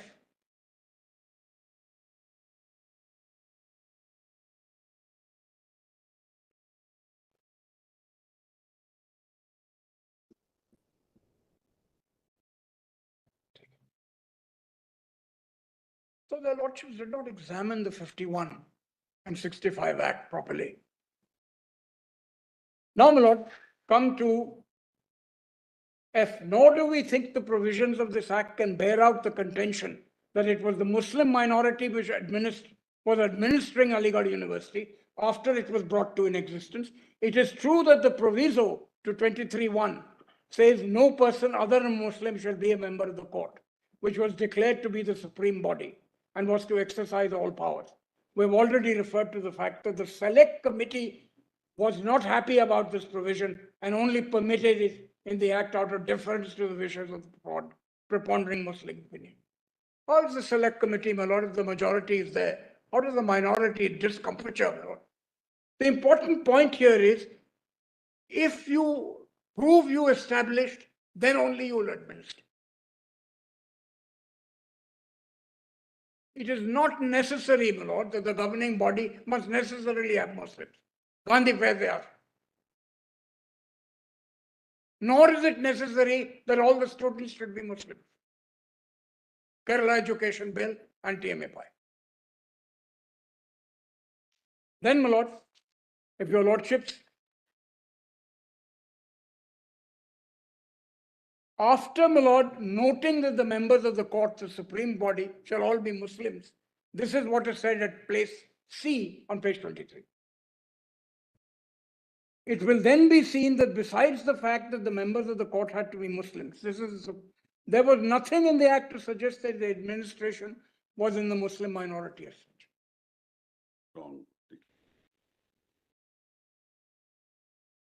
We have to see the act, my lord. The two templates, my lord, that I have given to your lordships. The external template and the internal template. Then, my lord, if your lordships will skip all this about Article 26 and come to one part, my lord, 24F. But the right under Act 26 will only arise where the institution is established by religious denomination. It is in this event it can claim to maintain it. Now, my lord, TMA Pi specifically says 26 is the right.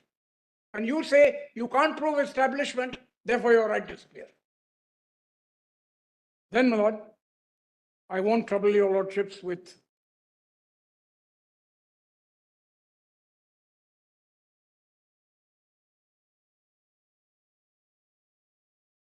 '27, my lord, is important.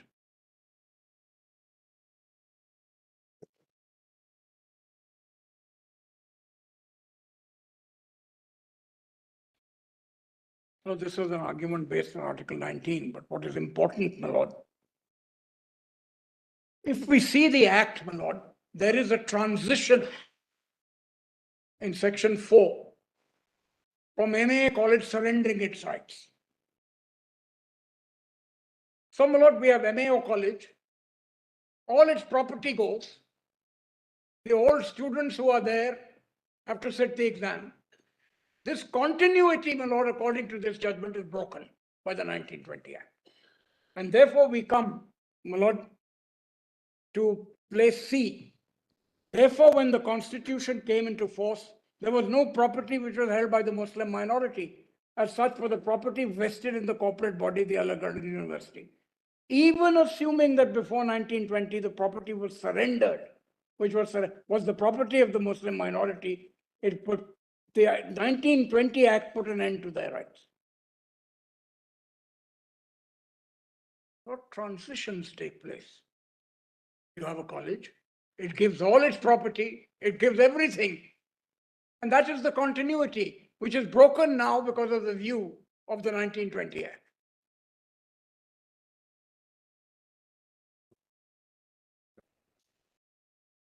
No, it is now established that you don't surrender your minority status.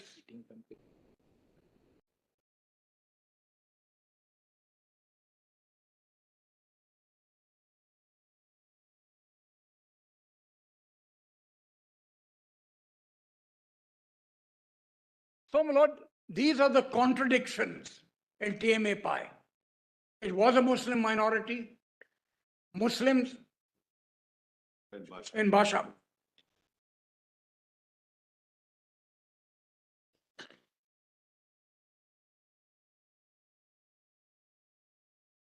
Go to the act.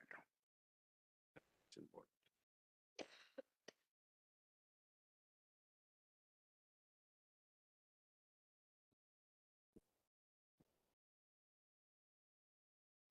Actually, to act comes later.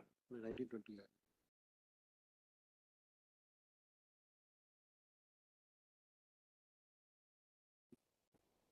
Ranathauri.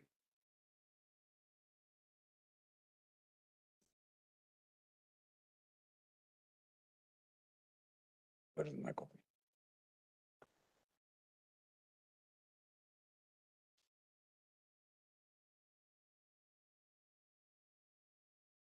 For the acceptance. Skeptically.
In Aziz Bhasha. On the one hand, it says a university can be a minority. On the other hand, it says if it's established by statute, it can't be. It says the nucleus comes from MAO, but we can ignore it. Now, this, my lord, is simply unacceptable in the light of St. Stephen's and others. The antecedent history is important. And this, sorry.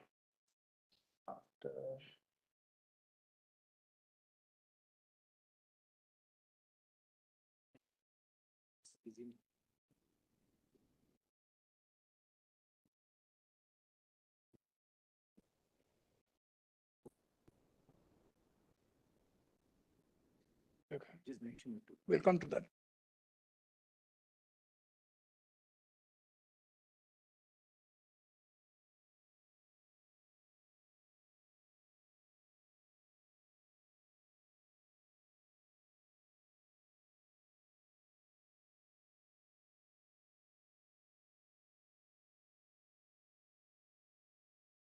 There are films on lip reading, my lord. Now, my lord, kindly bear in mind that if Aziz Basha is right, no university can be a minority.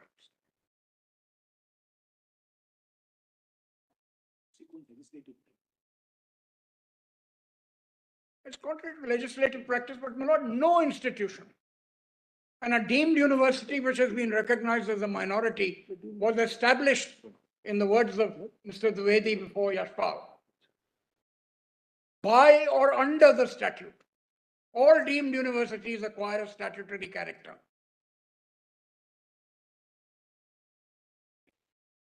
Now you say it's established, a deemed university is established by and under, my lord. This implication, my lord, is of important significance. Now let me take your lordship to the 20 Act. Volume 3G, my lord.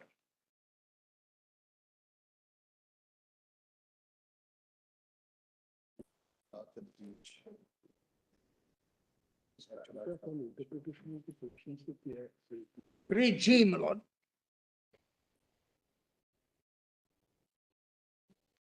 PDF 4? PDF 5. PDF 5. I learnt a new phrase, my lord, PDF.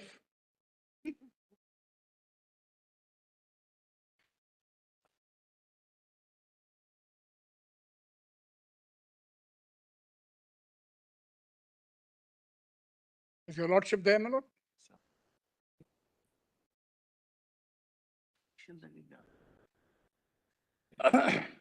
First read the preamble, my lord.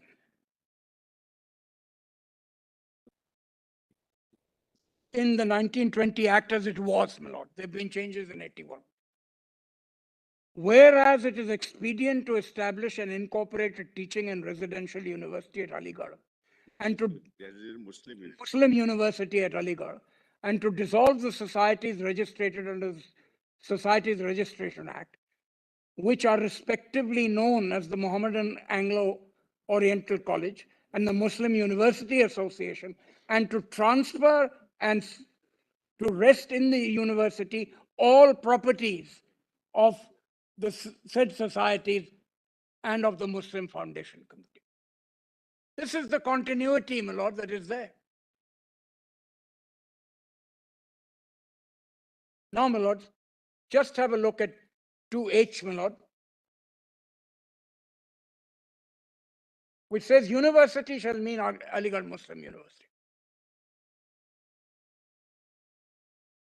Then, my lord, if you come to 3, I've already explained, my lord, this Governor General power is part of the first template, not the second.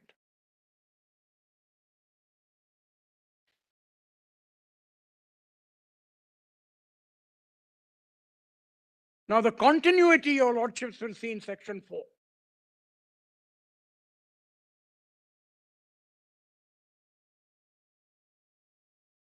Here, my lord, the societies known as so-and-so shall be dissolved, and all properties of the movable and immovable, and all rights and powers and privileges of those societies, and all properties movable and immovable, and all rights and privileges of the Muslim University Foundation shall be transferred and vested in the university. This is the continuity recognized by this act. There would have been no act, my lord, but for the foundation coming here.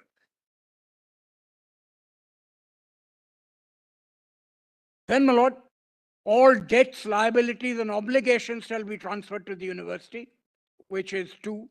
All references in any activity, in any enactment to either of the said societies shall be construed as references to the university. Any will, deed, or other document, I won't read all of it, shall be construed as if the university was therein named instead of the society or committee.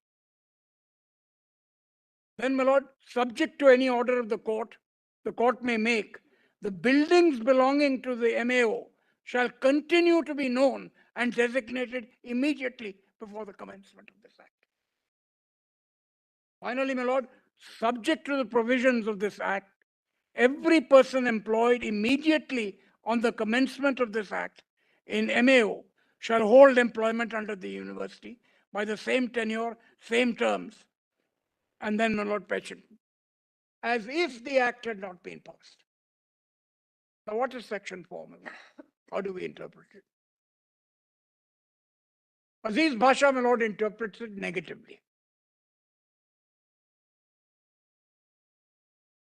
Our interpretation, my Lord, taking into mind the antecedent history, which your Lordships now accepts, has to be taken into account.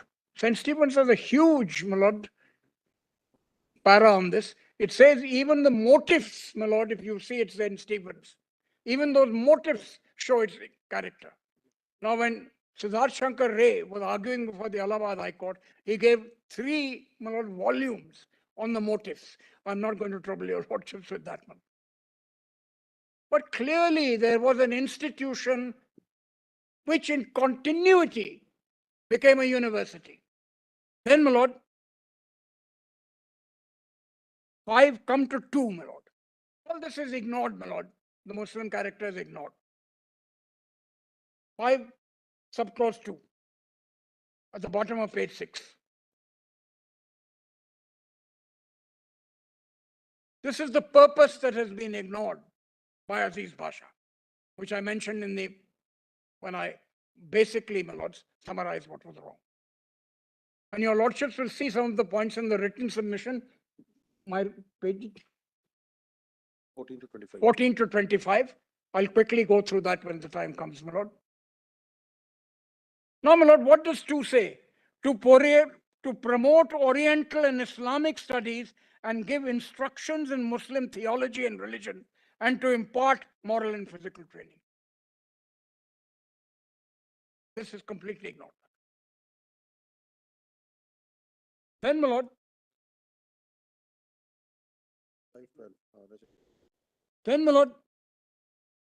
if you come on page 7 to 512,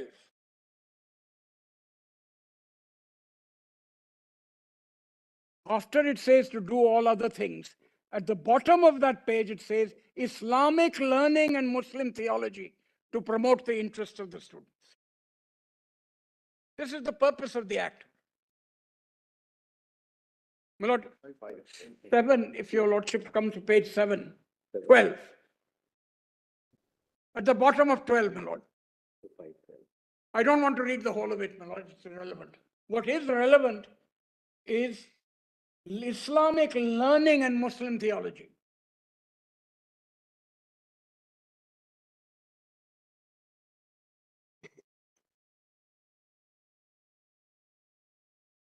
Now, my Lord, we come to section 6.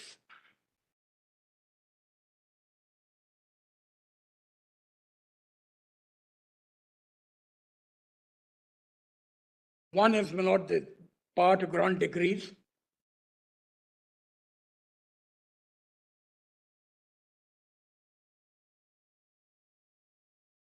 And that 6 says shall be recognized by the government.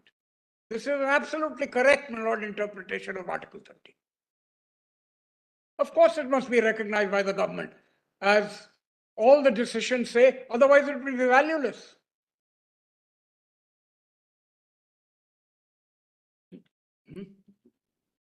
Then, my Lord, 7 mentions how the government, my Lord, said 30 lakhs should be given by an endowment. The nexus, my Lord, is there because it is these institutions that have to provide the 30 lakhs. Now, over the page, my Lord, there is an interesting provision which, of course, would not stand in our feminist jurisprudence, my Lord.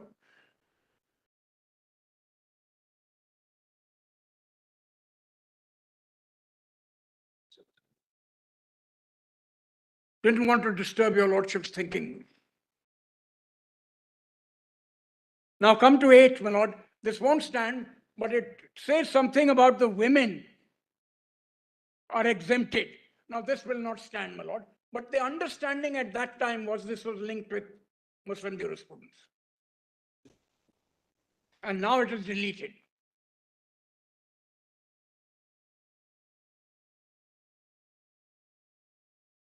Then, my Lord, 9 shall have the power to make, provided that instruction in Muslim religion shall be compulsory in the case of Muslim students.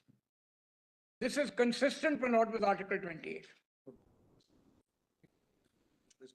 And then, my Lord, what happened is this was deleted and a choice was given.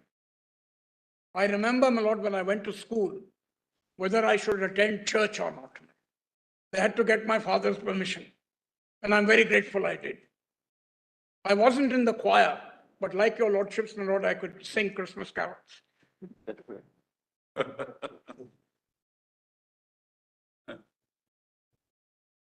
Now, my Lord, You also have to give a letter.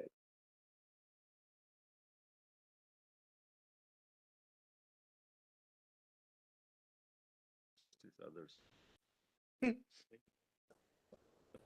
Sure.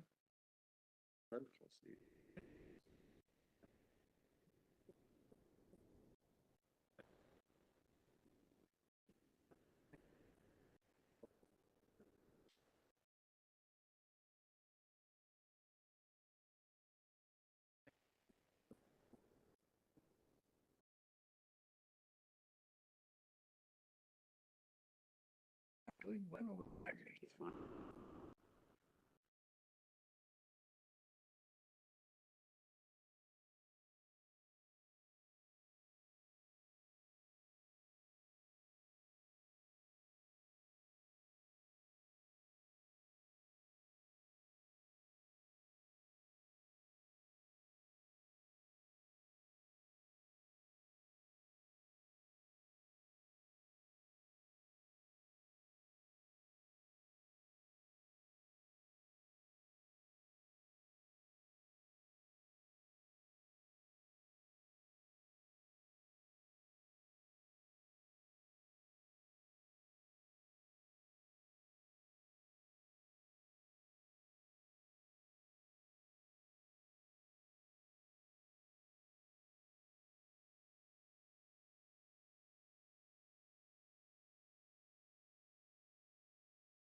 this, my lord, is what was the purpose of the act?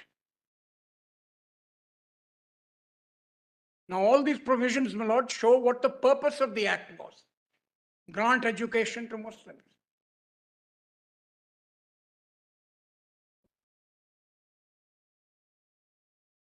Even forcing Muslims, my lord, to attend. Now, that, of course, is deleted. Then, my lord, kindly come to 12, which is very important, on page 8.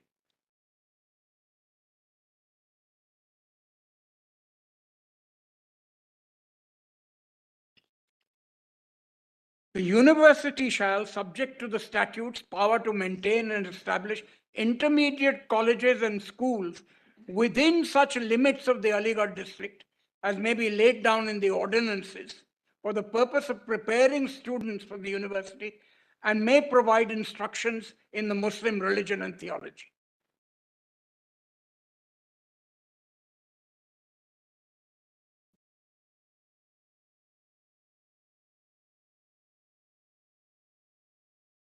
Its purpose, my lord, your lordship is very right, my lord, in saying that we can't have these minority institutions as ghettos.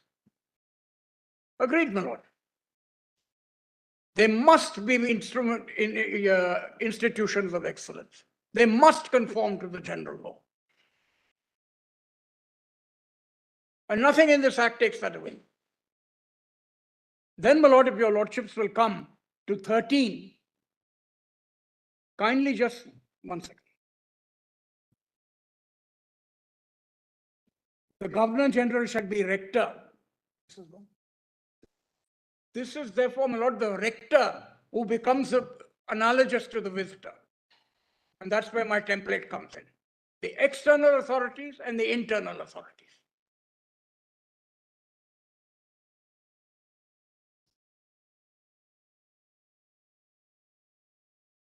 And my lord, I'm informed by my colleagues that this is verbatim in all the other acts. That is section 13.2. For the rector, read visitor.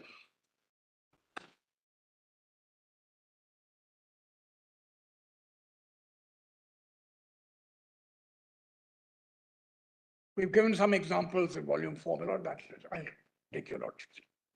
So, my lord, 13 and 14 are taken care of. And your lordship wanted to know what the internal aspects were. Kindly come to page 10. It says, the following shall be officers. So, my lord, the rector and the visiting part are not officers. That's the external part in my templates. Then, my lord, the successors to the first chancellor shall be elected by the court. The court, my lord, under section 23 was solely consisted of Muslims. Then your lordships will see 18 pro-vice chancellor shall be elected by the court.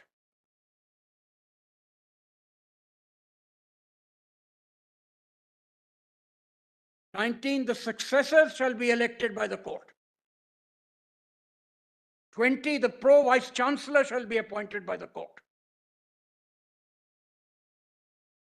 And now we come to the most important section, section 23. 22 also, my lord.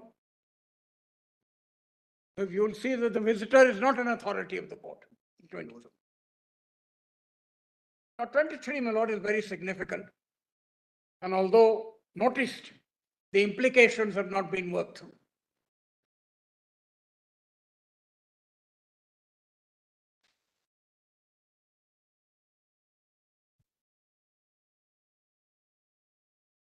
'23 read the proviso. As far as the proviso later went, but as far as the 20 Act is concerned, my lord, and the purposes of the Act are concerned, it says, provided that no person other than a Muslim shall be a member thereof. And this continued till 1951.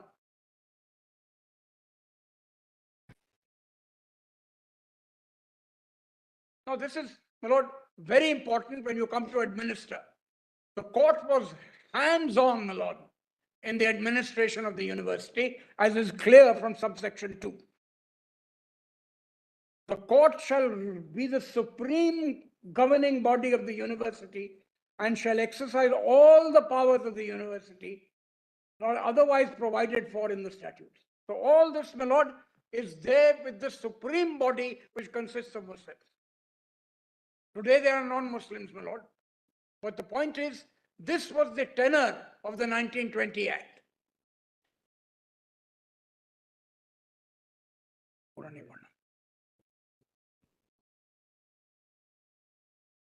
And then your lordships will see in 2, we're only concerned with the recommendations, that's the end of 2, my lord, of the Lord Rector. Now your lordships, my lord, have personal experience of what it is to be a chancellor, what is a visitor, etc.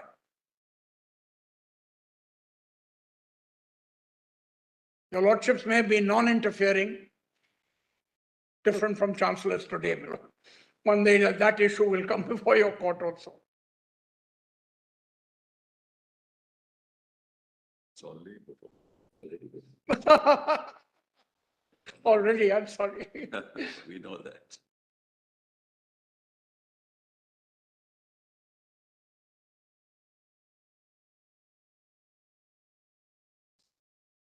Now look at 3, my lord. Subject to the provisions of this act, the court shall exercise the following powers and perform the following duties. This is a supreme body consisting of Muslims. Making statutes and or amending or repealing the same, of considering ordinances, of considering and passing resolutions on the annual reports, of electing such persons to serve on authorities of the university, such of as prescribed by, of exercising such other powers and performing such other duties as may be confirmed or imposed by this act or statutes.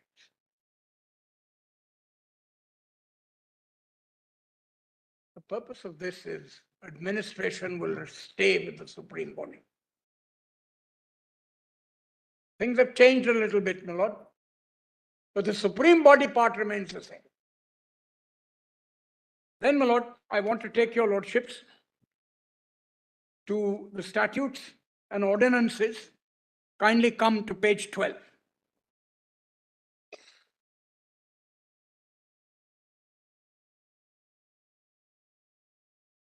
Look at J, my lord, on page 12. The instruction of Muslim students in the Muslim religion and theology. The next is important, my lord. The establishment of intermediate colleges and schools and all other matters by this act, which by this act or are to be or may be prescribed. Now this is referring to section 12, that within a radius of the mosque, you should establish these institutions. Then, my lord, kindly come to 28.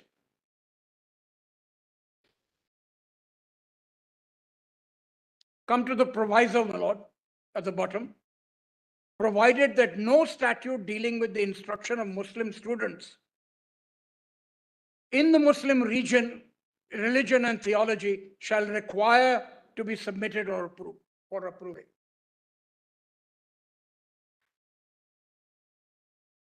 Now, my lord.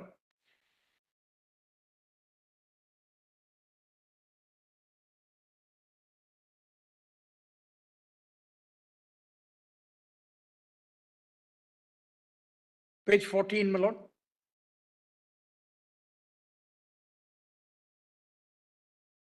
As an argument, my lord, in subsection 5, the continuity is established. Those students who are in MA college may continue with their degrees.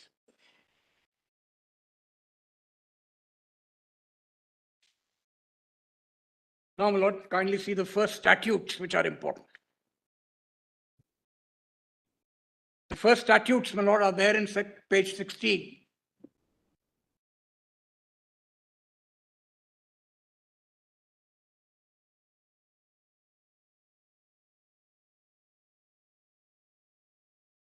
So this is in statute number 8. The court shall, subject to the provisions hereinafter contained, consists of the following members. Kindly come to class 2. The persons named in the annexure shall be foundation members.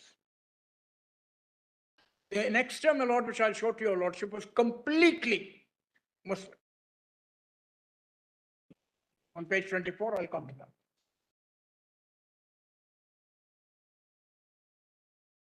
I don't want to get into all this.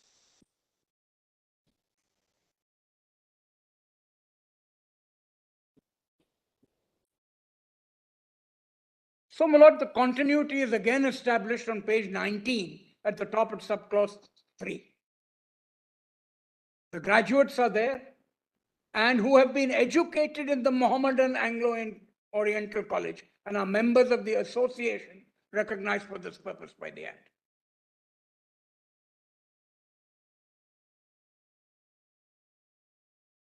For, my lord, 20 persons elected by the Central Standing Committee of the All India Mohammedan Educational Conference.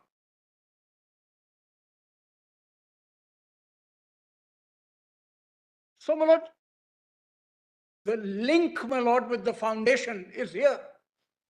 Then, my lord, kindly come to subsection 6. It's very important, my lord, that the statute has to be read in a way in which Aziz Basha did not read it. And Basha did not even look at this. And Basha ignored the purpose, which is writ large over this. Now, my lord, kindly come. 30 persons, subclause 6, 33. 9 persons to represent Islamia colleges and other Muslim educations not under the control of the university.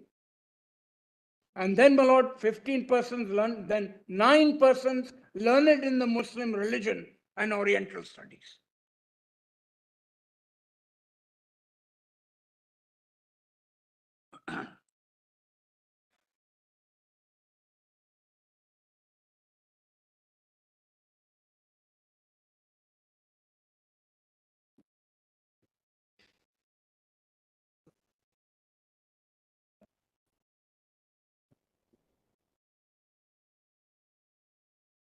Then, my lord, kindly come to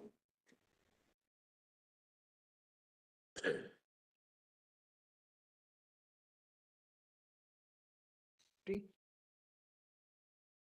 Executive Council shall have 30 members.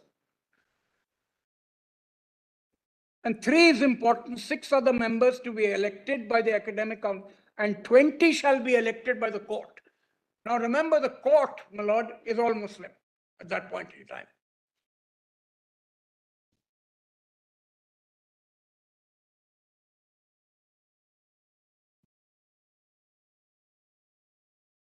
We've seen 23 provisos, my lord.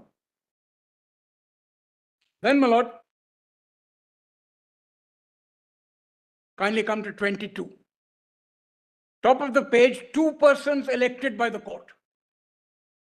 Just mark these, my lord. It's just, the purpose is self-evident and control is self-evident.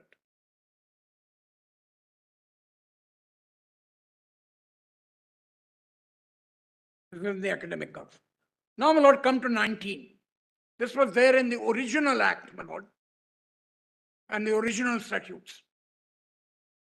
I won't read all of 19, my lord, but kindly come to subclause 9, 10, 11, up to 11, my lord, up all the way down. What does it say? What shall the departments be? Sunni theology, Shia theology, Islamic studies, Arabic language and literature, Persian, Urdu, law.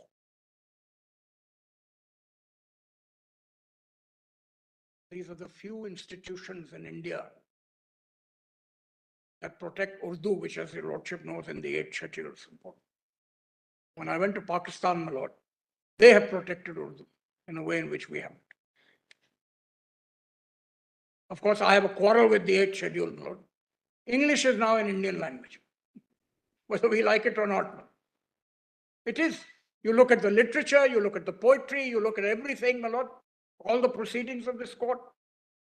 There's no point taking this anti-colonial view that English is as much an Indian language and developed as an Indian language. My friends in England, my lord, used to say, you've twisted the English language and adopted it as your own, which is true, my lord.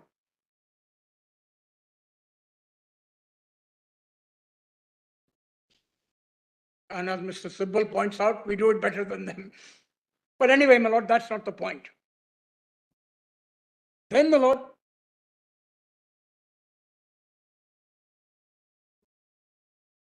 no. 21, my lord, at subclause 2 on page 23. Graduates of other universities who have been educated for the last 2 years at the Mohammedan Anglo-Oriental College. Link again. Then, my lord, kindly come over the page. And we see the foundation members who are part, my lord, of the court. I won't read out the names, my lord, your lordship will just note them.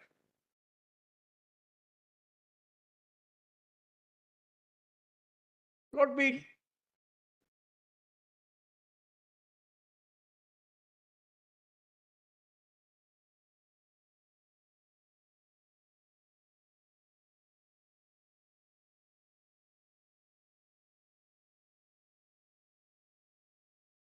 giving degrees through first Calcutta and then Allahabad. Kevin was affiliated to Calcutta. Affiliated and also Later to Allahabad. Allahabad, that's right. From Surat also, there's somebody from Surat. So, my lord, I'm sorry.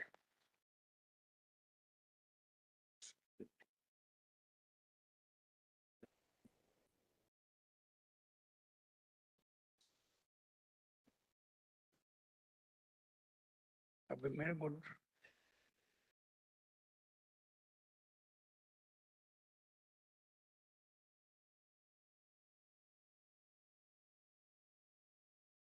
It can, minority college, it can get affiliated to a university and get a degree from there.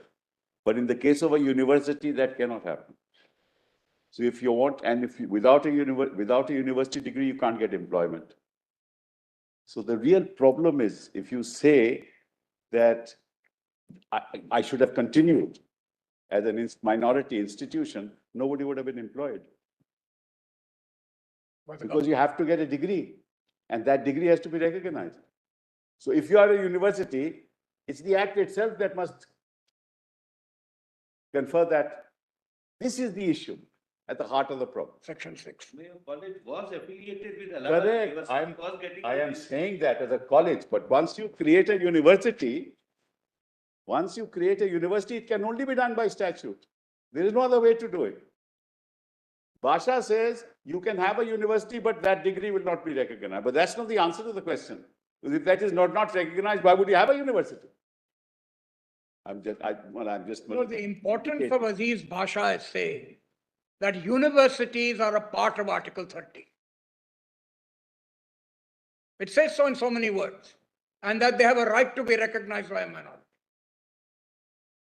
If that is so, my lord, we can't say tertiary education, my lord, is beyond the scope of 30.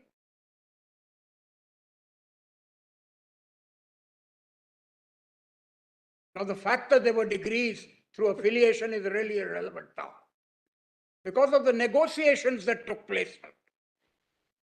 You take my property, you take my people, you take the students, you take everything and the staff. Because it was essential, my lord. Of course, there was no Article 30, my lord. But apply Article 30, my lord, to Aziz Basha under the 20 Act. The whole point is the purpose of the Act was Muslim in character. And the purpose is nowhere to be found in Aziz Basha. Now, my lords.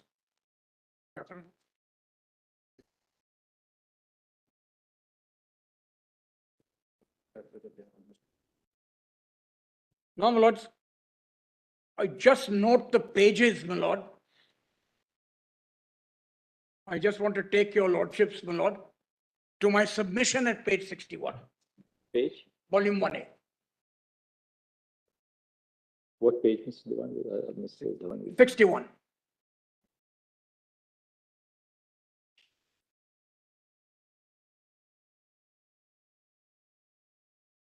Sorry, 60.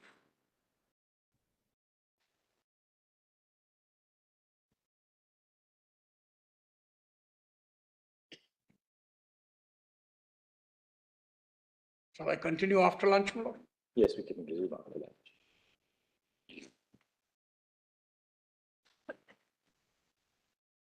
Because I want to upload my submissions. Certainly. Give them to the notary councils, they'll make them a part of the compilation.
Mic check. 1, 2, 3.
I'm sorry to keep all of you waiting. Actually, both Justice Khanna and I were in a meeting with the members of the bar, senior advocates designation. So there's something very important to the bar. So yeah, just the preliminary This groundwork point- which has to be done. This point one must ask for a trade-off. As I mentioned earlier. But I'm very fearful of that. Because when we were arguing 370, they gave me water and I said, whiskey? And I got calls from Singapore and all over India. Was there whiskey in the glass or not? Now, my lord, I want to take your lordships to the statement of objects and reasons. I'm still on the purpose point, which is in volume 4A. Sit down. Oh, submissions really look at, please have a seat. Please have a seat, Doctor. Look at the antecedent history of the institution, one, the purpose of the statute, and place the provisions of the statute in the backdrop of the antecedent history and its purpose. And the mere fact that a statutory provision somehow restricts what a minority institution could otherwise do in the absence of the statute would not be a ground to deny its status in an Article 30 institution. That's the point about recognition also. And recognition and affiliation, Yes. you have to apply according to you for recognition, otherwise your degrees will never be recognized. Even for schools, my lord, where they depend on aid. But That's the submission, really. even then, Colleges too. colleges. In fact, the whole part of Inamdar relates to aided and unaided. That the unaided don't lose their minority character. May I sit down? Yeah, again? yes, Doctor. I'm very sorry, I'm very No, touched. please have a. Volume 4A, my lord, page 88. You were reading actually volume 1A, page 60, I think. I'll come back to that. Okay. I'll come back to So we look at volume. that. 4A at page 88.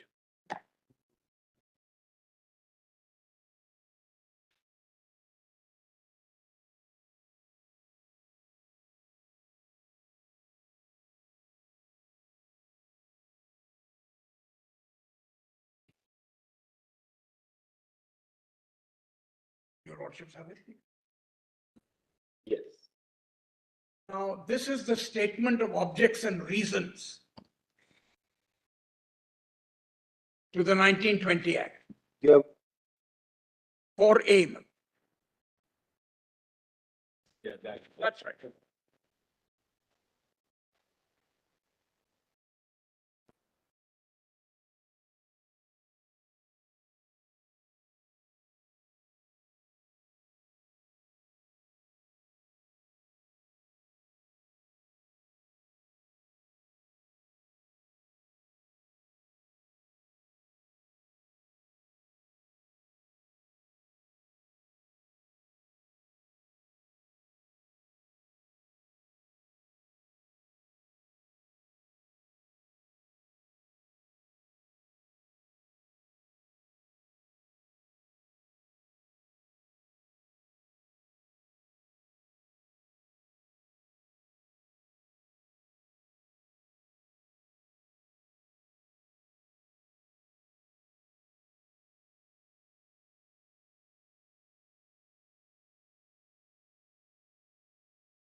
Well, the printed version is on 87.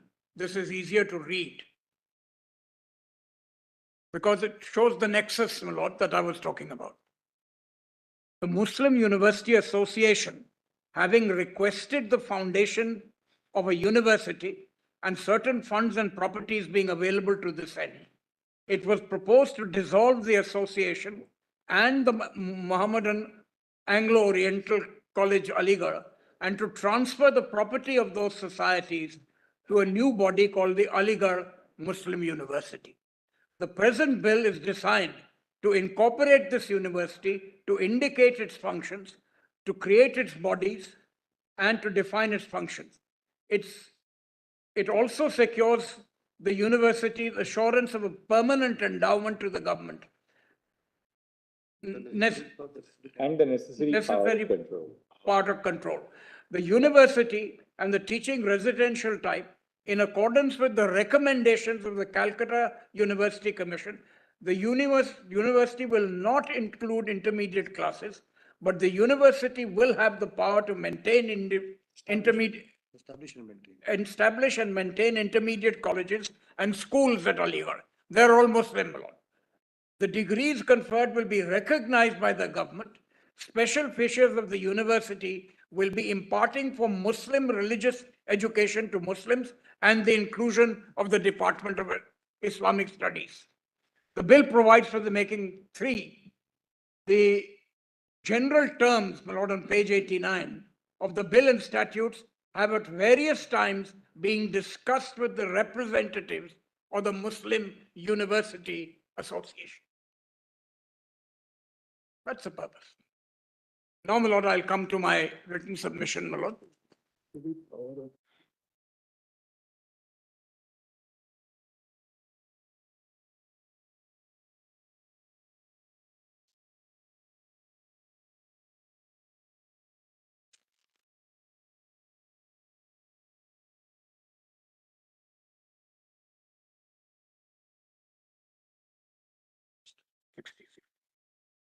I'll flag that very much.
I have, my lord, in my summary, what the reference is really about. I've given a short paragraph and then 60 of your written submissions. this is my written submission. Also, when we use the expression, Article 30 uses the expression establish and administer. Yes. Now, there is no absolute standard of administration that you must administer 100%. And even that 100% will be an elusive standard. Right. So, to make Article 30 effective, we do not have to postulate that the administration by the minority has to be an absolute administration. In that sense, today, in a regulated society, in a regulated state, nothing is absolute. virtually every aspect of life is regulated in some way or the other. So merely because the right to administer is regulated by statute and to a certain extent is not untrammeled, does not detract from the minority character of the institution. That's the point we were making. I'm grateful. But that is the essential point. And then you add of their choice. Of their choice. And it's established means you must have founded it, as you said. Right. And that is a little more objective, but administration in that sense, there's no statutory definition or constitutional definition of the expression administer. Yes, the courts have held what administration means. But if that right of administration is regulated itself by statute, Lord, it can't be that it'll all be Muslim, Muslim, Muslim. It just simply cannot be. Because after the Constitution, all the universities have a liberal element in them. Please give representation to students, representation to teachers. All that is there, my lord, in our university statutes. three things are very clear. You don't have to be administering only religious courses. You can be administering a purely secular education institution. That's right. That's one. Second, the law is not that you have to admit only students of your community. You can admit students of all communities without forsaking, because it's a right of establishment and administration. So that's the second important ingredient. And therefore,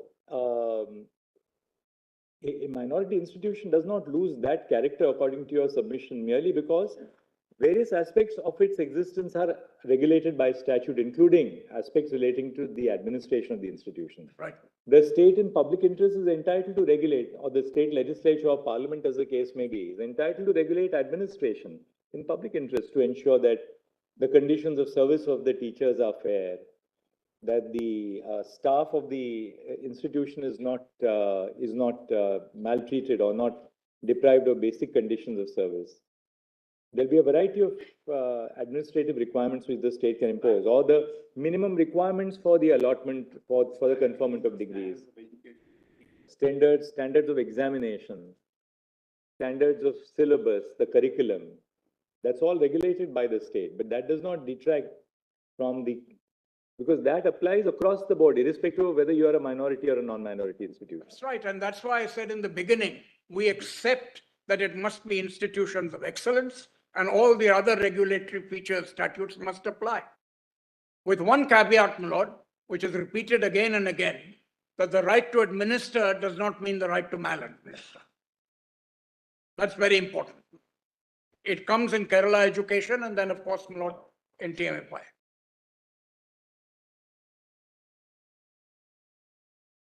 Just, my lord, to get this purpose, etc. point dealt with, my lord, page 60. Because in our respectful view, the reference has to be culled out by your lordships, because it mentions the Minority Act, it mentions the University Act indirectly, so all that has to be culled out. We've said, was Aziz Bhasha right in accepting the antecedent historical data on AMU's Muslim character, but denying its constitutional significance while deciding the issue of its minority status, which is at variance with St. Stephen's, Proust, and Path? Because they recognize, my lord, the antecedent history and just give it the go-by. Because that point about nexus and continuity, my lord, origins. What is the origin? In St. Stephen's, they go right through the origins, and they even say, you look at the buildings, and they are quite clearly Christian in character. Now, my lord, just one thing. This you are raising it in the context of Aligarh Muslim University. What will be the position post the enactment and enforcement of the Constitution? Yes, my lord, of course. With regard to universities which are established or founded thereafter? My lord, what we have seen is that a large number of deemed universities under the UGC Act and the other statutes, they've been declared to be minority institutions despite Aziz Bhasha. And therefore, my lord, we have to look at this now also, as I will point, through the constitutional lens, which is the question your lordship put to me on Article 30. And my lord, liberal education has to be combined with religious education.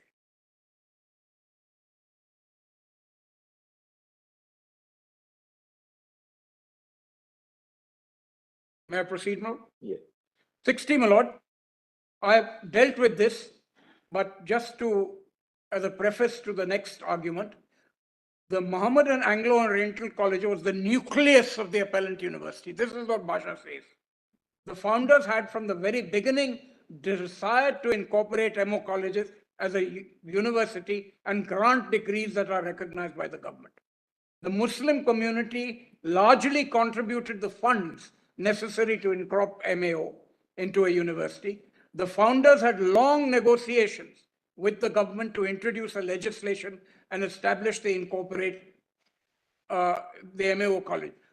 Nonetheless, both courts have held now in Allahabad that the appellant university was not a Muslim university. The word establishment, my lord, is followed almost mechanically. Now come, my lord, to the antecedent history. I'll run through it very, very fast. I realize time is of the essence. Now, my lord, come to 61. We have divided, my lord, the antecedent history into three phases. From 70 to 77, where the earlier idea of setting up a university for the Muslim community for the betterment and advancement took place, and when MAO college was established. From 77 to 1910, the Muslim community rallied to convert MAO university, and due to their efforts, the government in principle agreed to convert the college. And from 1910 to 1920, where the founders from the Muslim university actively engaged with the government and succeeded in their desire to convert and incorporate the MAO college. Now, my lord, the vision, my lord, in the first phase, I'll just quickly run through it, my lord, your lordships may read it through because I don't want to go too much. In the first phase, my lord, in 1870, Sir Syed established the Committee for the Better Diffusion and Advancement of Learning amongst Mohammedans. The committee sought the views of the Muslim community as to why the Muslims were not availing Western education, and it was found that this was due inter alia, lack of religious education, non-consultation with minority Muslims. Thus, the idea of an educational institution managed by Muslims for the benefit of Muslims with religious instruction received support. Then 1871, my lord, the MAO college is established. Over the page in 62, when the committee says, the object of the committee shall be to collect funds towards the establishment of the college, particularly one for the education of the Mohammedans as suggested by the Central Committee for Better Diffusion and Advancement of Learning amongst Mohammedans. Now, my lord, the committee resolved to establish the Madrasa Ulum, madrasa being a term for education at Aligarh, which was subsequently inaugurated. This was the first step realizing the vision of a university. Then, my lord, the Madrasa established the MAO college. And then, my lord, I'll just say what the Governor General says. From the seed which we sow today may spring a mighty decree whose branches like the banyan of the soil shall in their turn strike firm roots into the earth and send forth the new vigorous sapling. That is, the college may expand into a university. So this is the other element, my lord. As your lordship pointed out, it's not just Muslim education, it has to be more than that. And after the constitution, certainly so. Then, my lord, rules and regulations of MAO say, object to the college shall be primarily the education of Mohammedans. Then first, only the Muslim community was involved in the administration. And I mentioned the select committee and the rules for guidance of the MAO college. Over the page, my lord. The second phase, my lord, consists of the Syed 7.6.1, seeking the government's support for the Muslim community and looking upon a degree as a means to success and government jobs as recorded by Altaf Hussain Hali in his biography of Sir. In further, my lord, of the written address was presented to the college fund committee to the viceroy.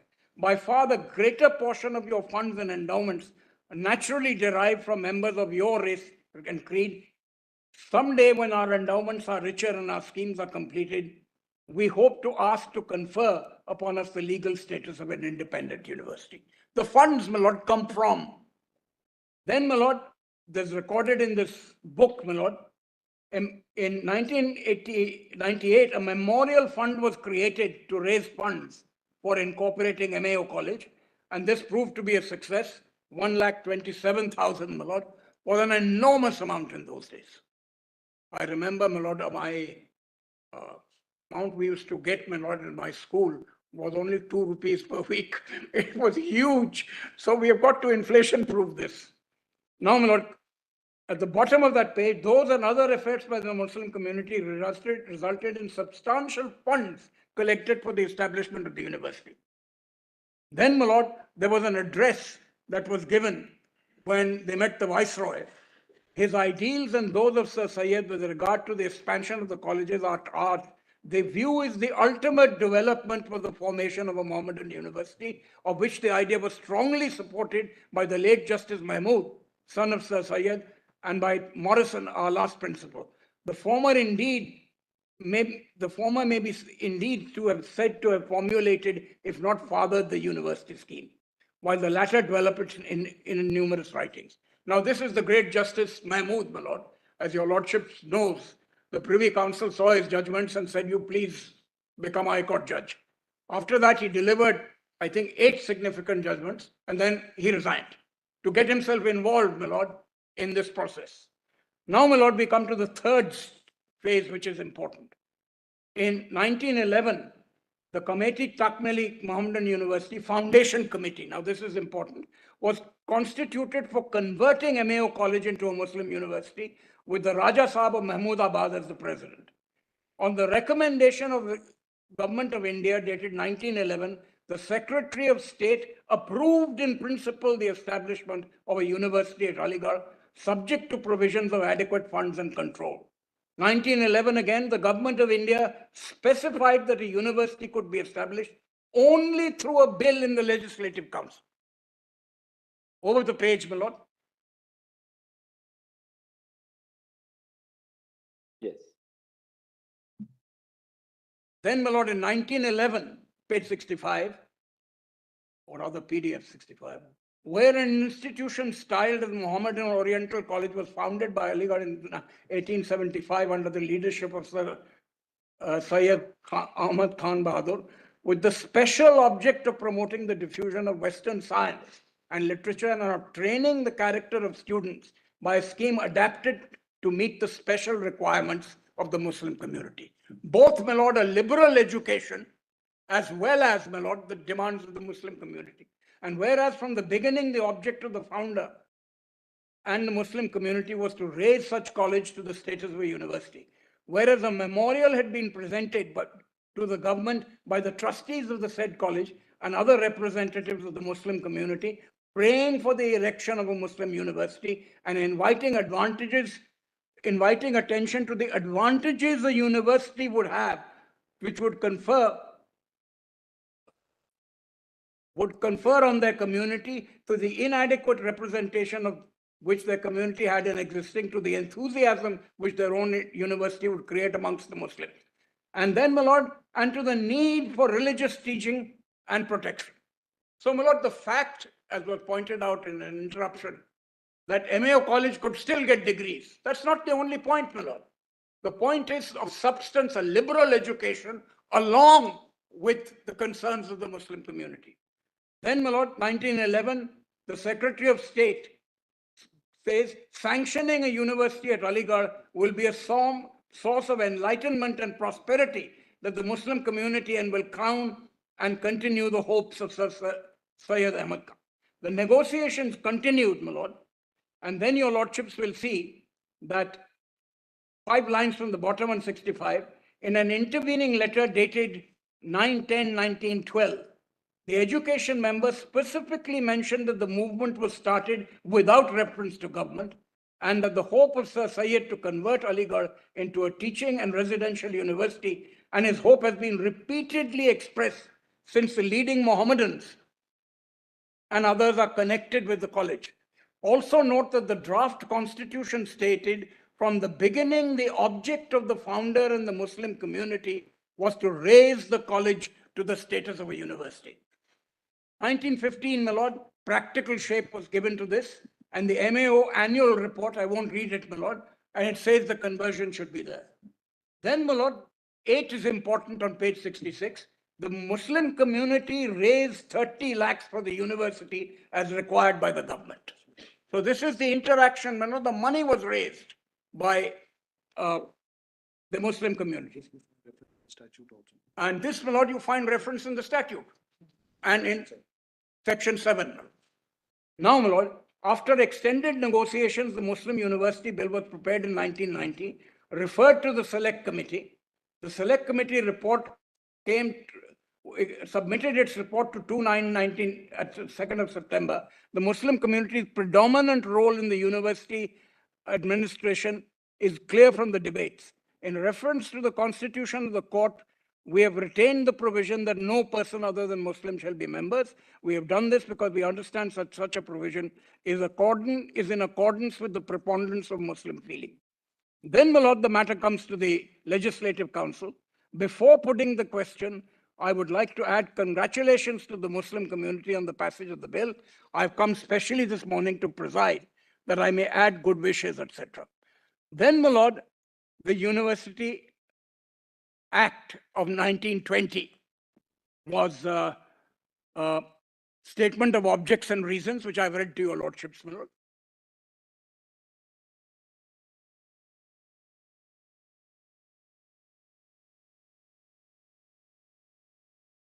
My lord, it's just not the degree, as they said you could do it before 1920. It's a wholesome university with liberal education and the concerns of Muslim theology, etc. Now, all this, what Aziz Bhasha does, it says that in the Select Committee, there was some disagreement on this. That's not how to read a Select Committee, my lord. I pointed that out to your lordships.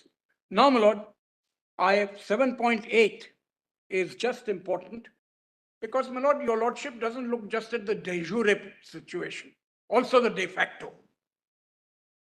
And this, we have pointed out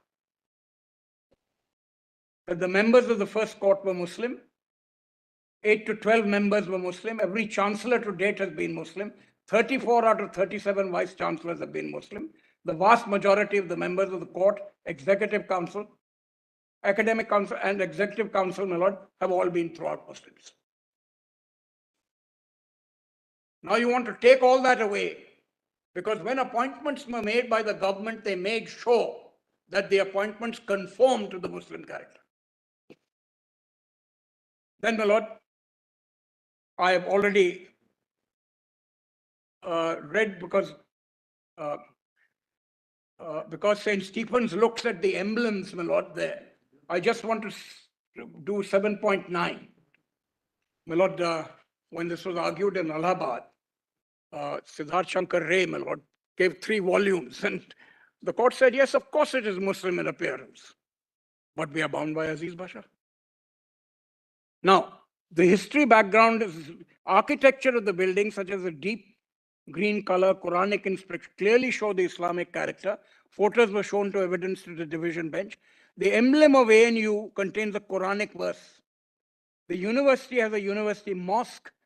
After the amendment was allowed to establish halls, hostels, special centers, specialized laboratories, only within 25 kilometers of the university mosque. The university employs muezzins.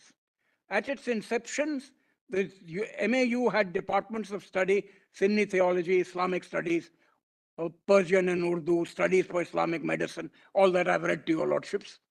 I don't need to read it further. Now, all these documents, my lord, are in there. I don't want to take your lordships further. I've just summarized them. And to answer the argument sort of raised, It's just degrees. You could have done it before. No, you wanted a university. And you wanted a liberal education.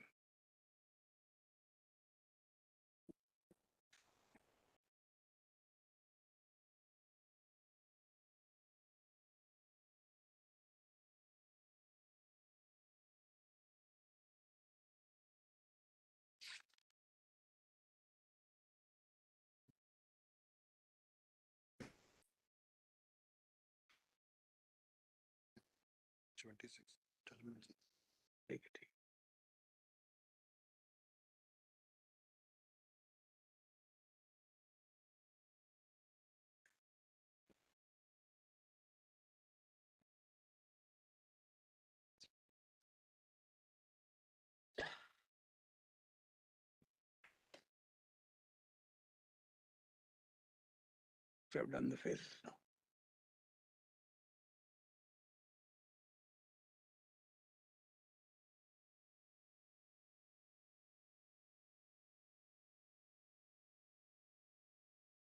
Promise somebody, he seems to be.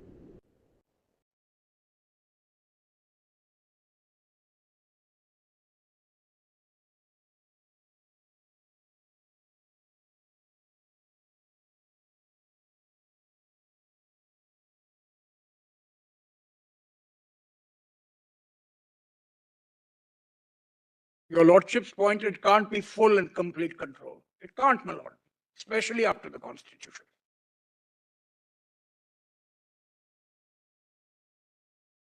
And administer, my Lord, has to be considered.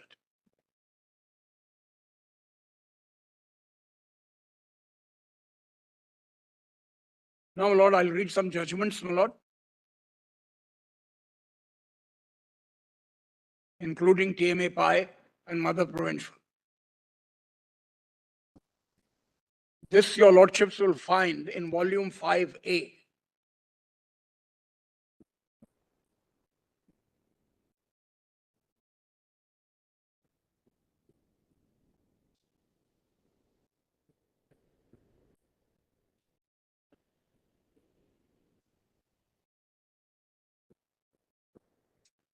This will answer, my Lord, Justice Khanna's question to some extent.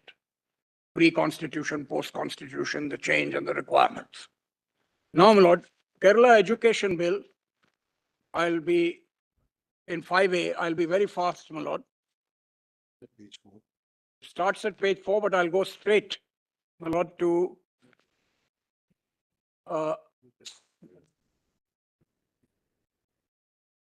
71.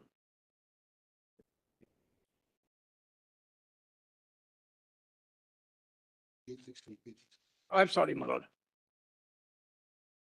I missed out, my Lord, on page 60.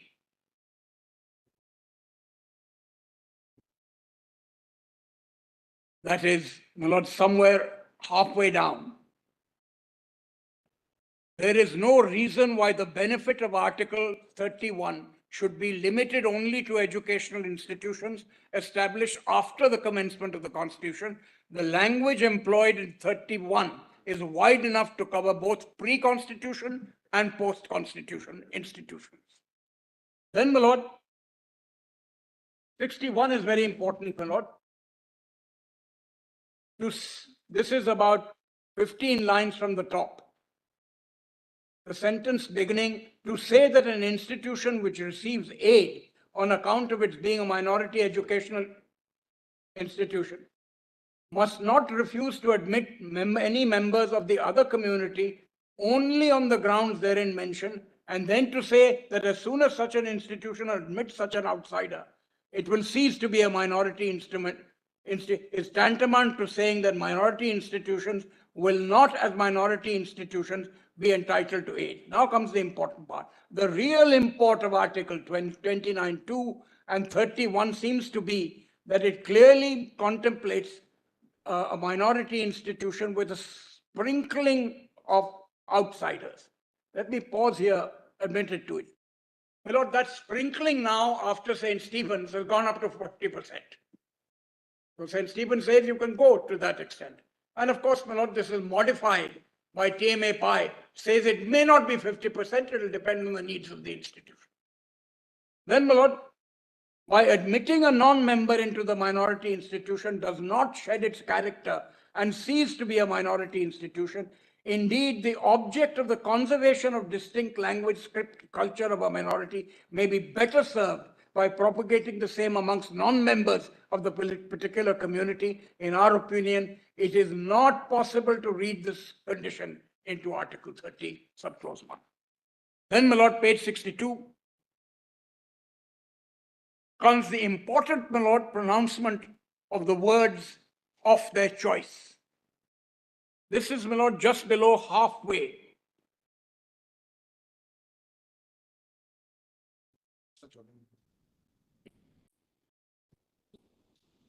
My lord, I'll go just halfway down. The key to the understanding of the true meaning and implication of the article under consideration are the words, as your lordship got it, of their choice. It is said that the dominant word is choice, and the content of that article is as wide as the choice of the particular minority may make it. The ambit of the rights conferred by Article 31, therefore, have to be determined.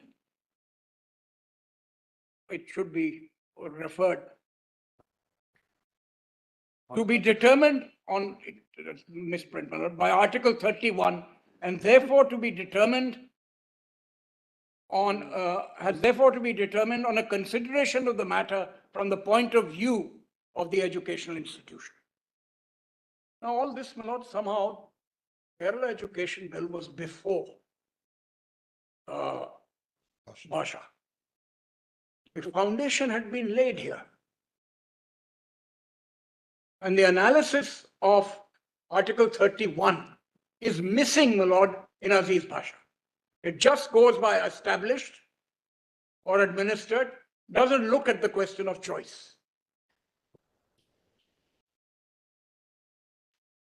Now, Kerala is a 7-judge, my lord, decision, binding, my lord, on TMA Pi for the interpretation of 30. Now, my lord, 71.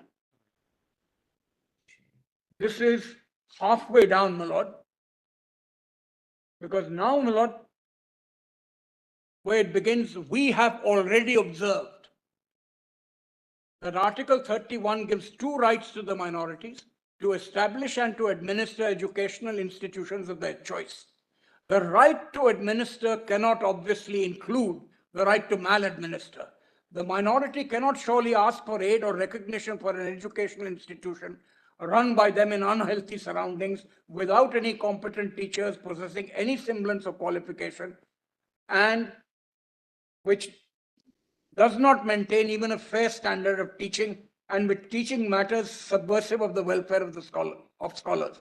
It stands to reason that the constitutional right to administer an educational institution of their choice doesn't necessarily militate against the claim of the state to insist that in order to get grant, the state may prescribe reasonable regulations to ensure the excellence of the institution to be aided. Learned Advocate General, Attorney General conceded that reasonable regulation may certainly be imposed. So both aspects, my lord, excellence, these are not ghettos, my lord, excellence and application of the general law. Then, my lord, if your lordship will come to 72.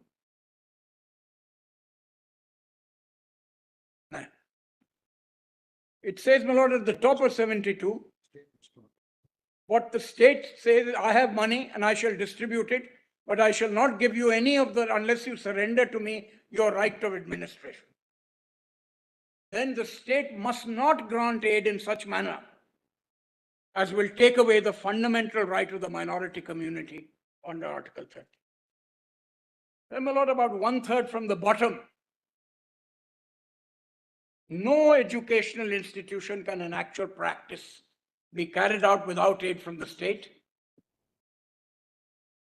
And if they will not get it unless they surrender their, unless they surrender their rights, they will by compulsion of financial necessity, they will be by Yeah, They will be compelled to give up. they will be compelled to give up their rights. So, my lord, this whole question of recognition, aid, you don't surrender rights. 76. This comes to the question of recognition, my lord. Aziz Bhasha says, look at the section 6. They're saying recognition, that's by the state. Now, my lord, about just last 1/3.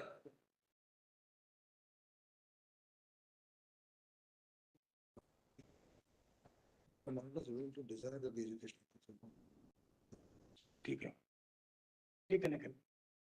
go straight to the recognition point. Then, my lord, about just below halfway, without recognition. Aziz Pasha says you got recognition from the state, therefore you surrendered your rights. In a sense, it's implying that.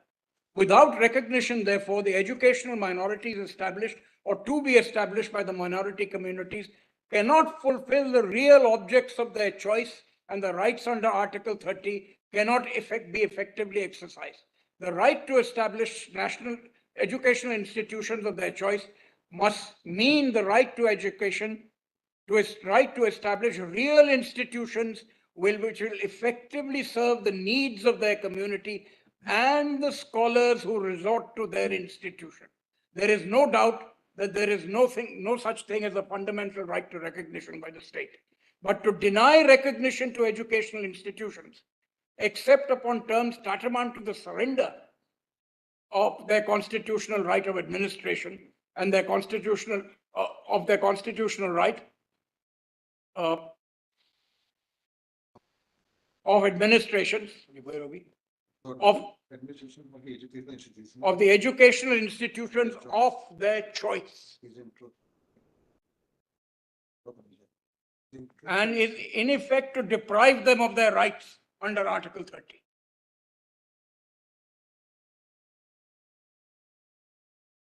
The word recognition in the 1920 Act can't be read as something that the government gave you, but it is your right. It can't take it away. And it's quite clear here.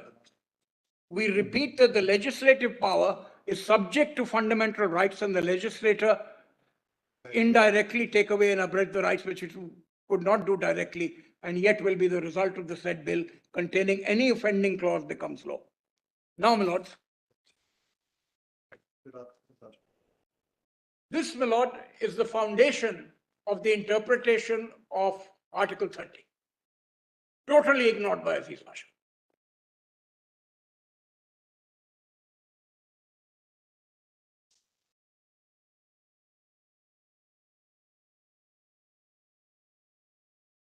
So this is a 7-judge bench, my lord. There is something in the Kaveri, my lord, reference, where your lordship said, is it binding on us or is it not, my lord? I think the wisdom now is that even the reference puts points of law. Now, my lord, on 94, I come to Siddharth Bhai. Give me the absolute part.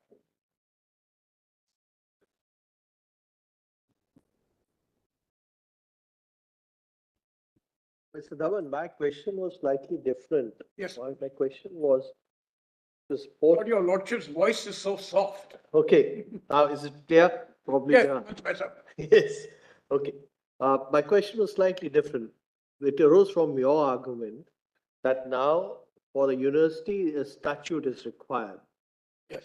Now the establishment post the independence after the 1956 UGC Act section will be under a statute. Now, when that is so, will this argument still hold good? What your argument is you're raising today? Until, because there is the legislature then who's creating or enacting the statute. Yes, my lord. Then will you say the foundation is not by the statute?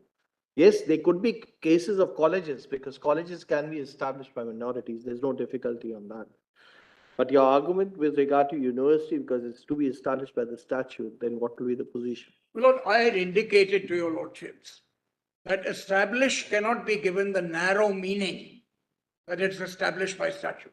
I indicated that you had to look at origins, you had to look at nexus, you had to look at numerical. This is the criteria. Now, if you take it all into account, the question is, will the UGC Act, my lord, override Article 30? No. The fact that there is a requirement of statute will not offend Article 30.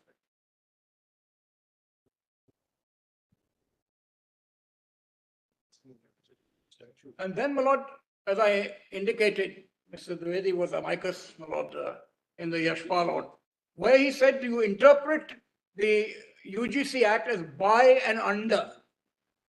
So every statutory authorities, deemed universities are covered. They are under, by or under. Therefore, my lord, you cannot have a university. You cannot have a university, my lord, without degrees, without it. And therefore, my lord, you can't read down with the UGC Act, you can't read down Article 30.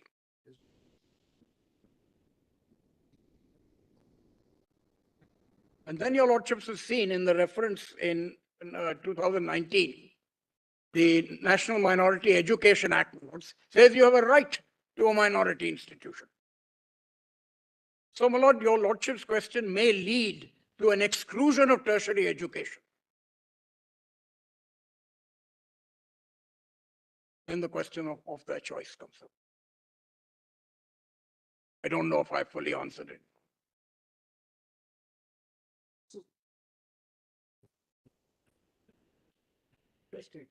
Yeah, that's right.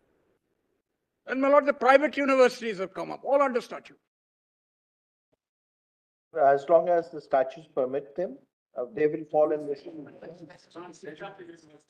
That's now, if this university is set up under the statute,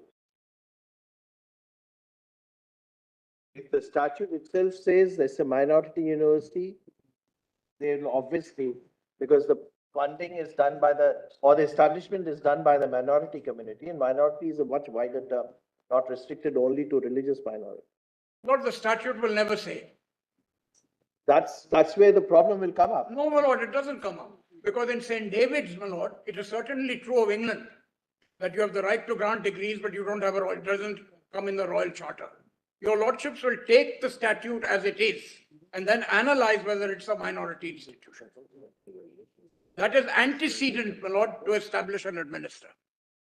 If I may say so, brothers, establishment, if it is correlated to the statute, it's the wrong way to look at it. What the statute does is recognize, not establish. No, I'm talking about the initial establishment. I'm saying, brothers, establishment is not establishment through an act. Brothers, you establish something, it is recognized by the act. So you're saying that this statute itself is a recognition of what you have. Yeah, it's the recognition. The establishment happens. Whereas it's how does it get recognized? Because the statute says you'll get a degree. That's the act of recognition. Without that, you won't get a degree. That's the answer. Lord, the establishment of the fact that the statute does establishes or brings into being, which is our mother provincial. The fact that it brings into being will not militate, my lord, under the minority right under 30. We can't whittle down Article 30 just because the statute exists. And that is, my lord, a defect in Aziz Bhasha, followed, my lord, by the Allahabad High Court. Now, if I'm right, my lord, the learned Chief Justice does not want me to go into the Allahabad decision, which is under appeal before your lordships. So that would take a very long time.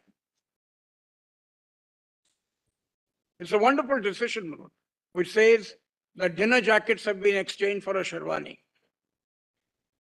Great fun to read, Chief Justice Roy.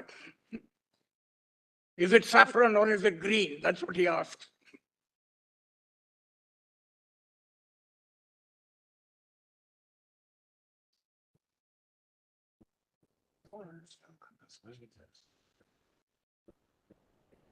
He's moving towards. The legislature knows the constitution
arises from your lordship's query.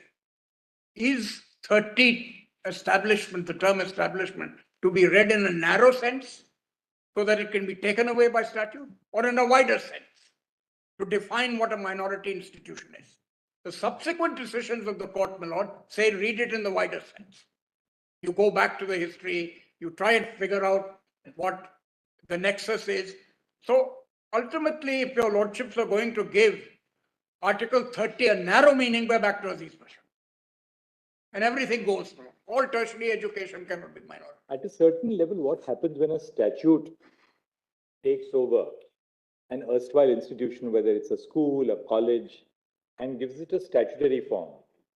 The statute really converts it into a body corporate, because what was erstwhile maybe just a society governed by the Societies Registration Act is now given the statutory character of a body corporate with a permanent seal and permanent succession.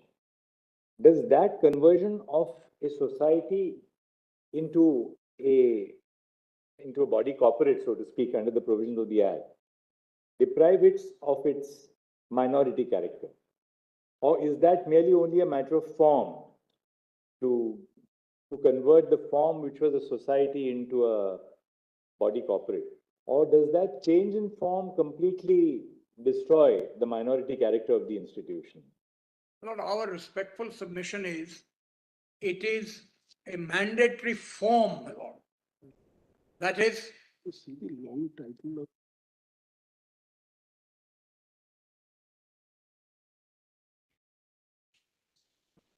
still remains. It's the soul of the changes. Should I recognize it?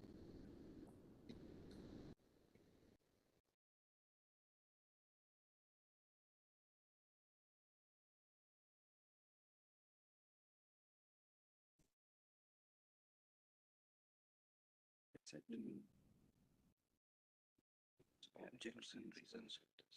yeah. What Lucknow रहने दो। 1920 का पढ़ दिया नहीं, yes, Lucknow का।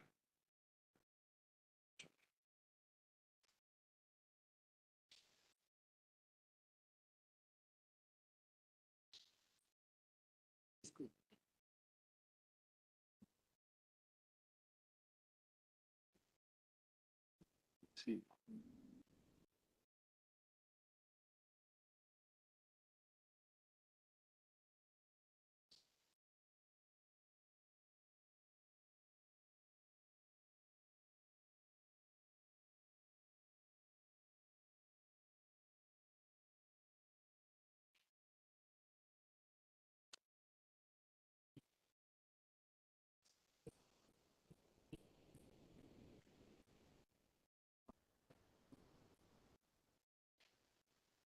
And that's placing matching.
My Lord has spoken.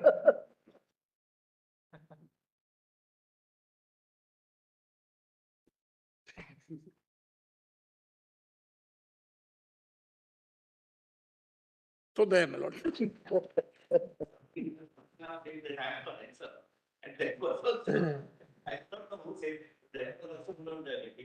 Nice, very similar to it. No, my Lord, this is a fundamental question that your Lordship has to resolve. Aziz Bhasha says universities can be minority institutions. It also says they must be done by statute. And if by statute, they go. This is the unresolved question, my Lord, which your Lordship has to examine. And along with something which says at the end of Article 30, of their choice. Therefore, you have to read establishment as not the be-all and the end-all of Article 30. It has to be read as a whole where it says of their choice. And Aziz Pasha says your choice can be a university. And both in those days and now, my Lord, if there is a statute, so will it all disappear, my Lord? The entire, my Lord, of tertiary education will disappear, minority institutions. And therefore, my Lord, read the whole of Article 30, which is, as I've already said, my Lord, the words are in Kerala University. Because the narrow, everything turns on establishment. That is why Mother Provincial says it should be to found.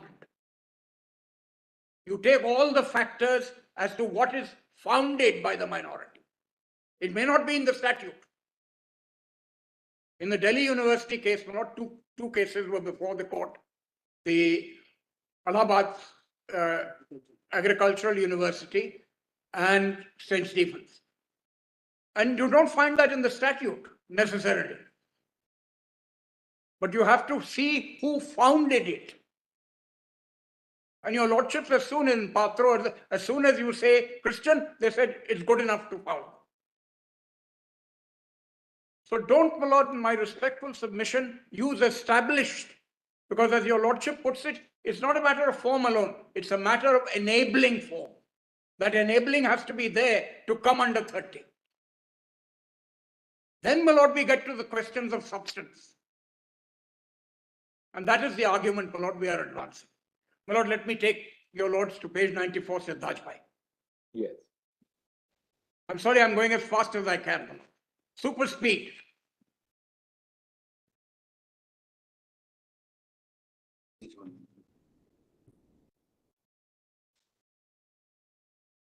Now, my lord, page 113. It's a 6-judge bench, my lord. Just as Kerala was a 7-judge bench. My lord, at end of the first para, Kerala education case, therefore, is not an authority for the proposition submitted by the Additional Solicitor General that all regulatory measures which are not destructive or annihilating of the character of the institution established by the minority, provided the regulations are in the national or public interest, are valid. This argument is rejected. But you go to the extreme of saying, was it annihilative? That's the wrong question. Then, my lord, the next para, the right established by Article 31 is a fundamental right in terms absolute. Now, my lord, this was tweaked by TMA Pai to say national interest must come in. But as far as, my lord, Aziz Bhasha is concerned, this was binding.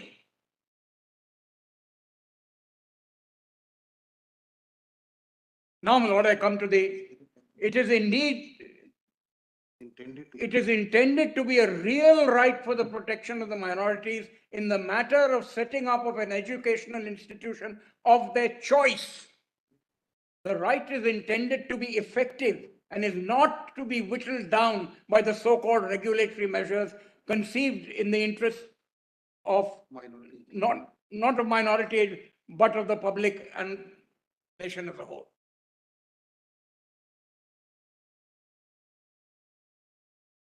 Now, this, my lord, was before the court. Now I come to the next question, my lord, which your lordship, my lord, the Chief Justice has put. That what are the implications, my lord, of the actual substance of these institutions? The implications are, it must be an institution of excellence. And this your lordship will find on page 114. This is the famous dual test, my lord, which is adopted by TMA Pi as well. Such regulation must satisfy a dual test, the test of reasonableness and the test that it is regulative of the educational character of the institution and is conducive to making the institution an effective vehicle of education for the minority community or other persons who resort to it. Now, my lord, I come to Mother Provincial, which has emphatically been accepted by TMA Pi.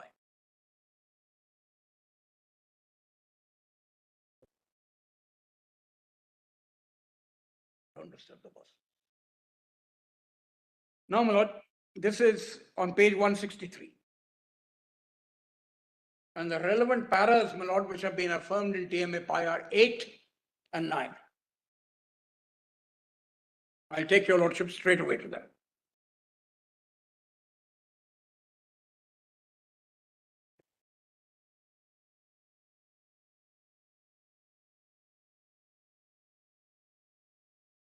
Page 166.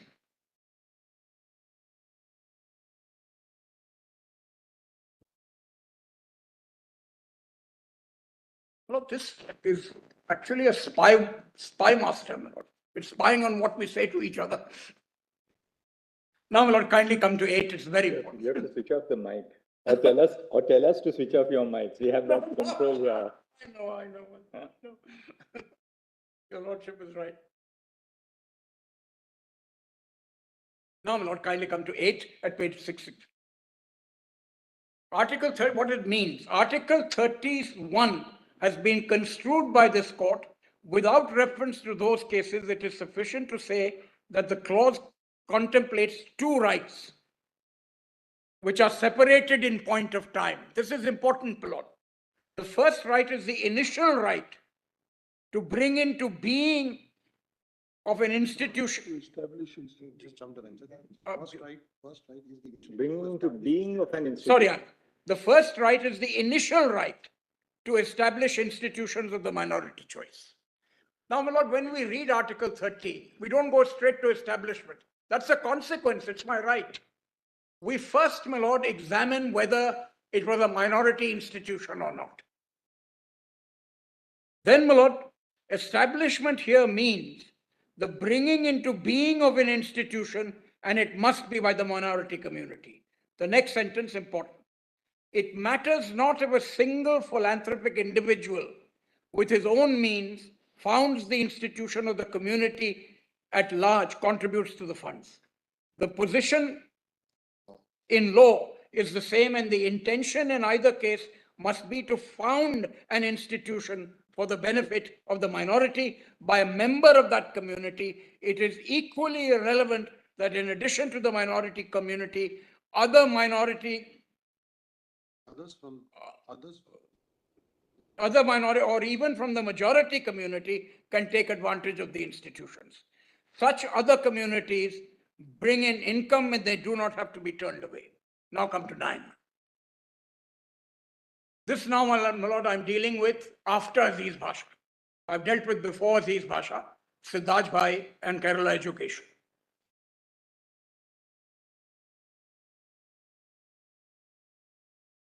Which para of TMA Pi? Yes. Now, my lord, 9. The next part of the right relates to the administration of institutions. Administration means management of affairs of the institution.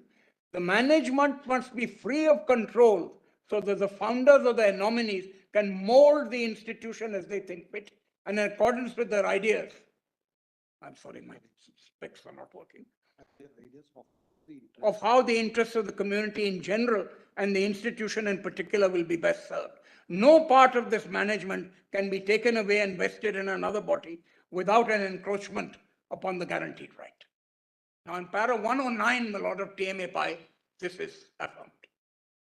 And it's a sea change, my lord, from the establishment version, my lord, in Aziz Pasha. You first look at, is it a minority institution? Then you go further.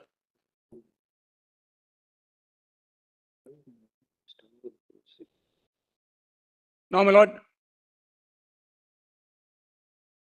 sorry.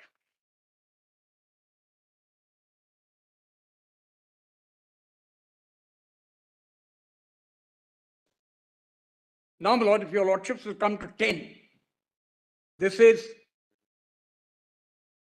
where it says such regulations do not bear directly upon management, as although they may indirectly affect. Yet the right of the state to regulate minority institutions, education standards, and allied matters cannot be denied. The minority institutions cannot be allowed to fall below the standards of excellence. Where are we here? Expected of educational institutions, or under the guise of the exclusive right of management to decline to follow the general pattern. And this applies, my lord, also to management. The university doesn't become insular. That's very important that your lordships have mentioned this.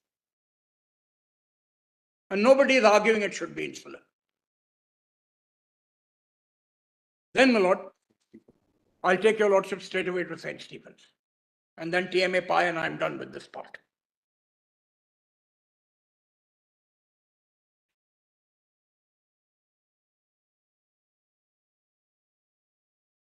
Page 380%.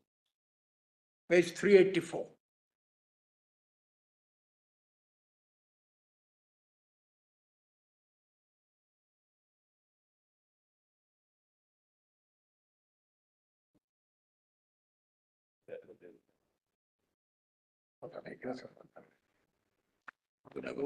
Para 34 at page 415.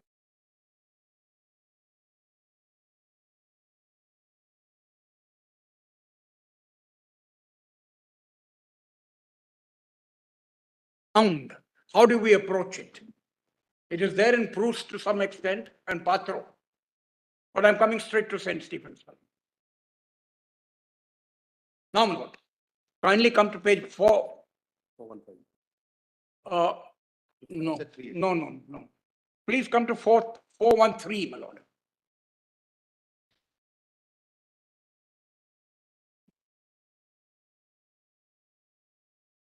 Para 29, there's a subheading, Origins and Purpose of St. Stephen's College.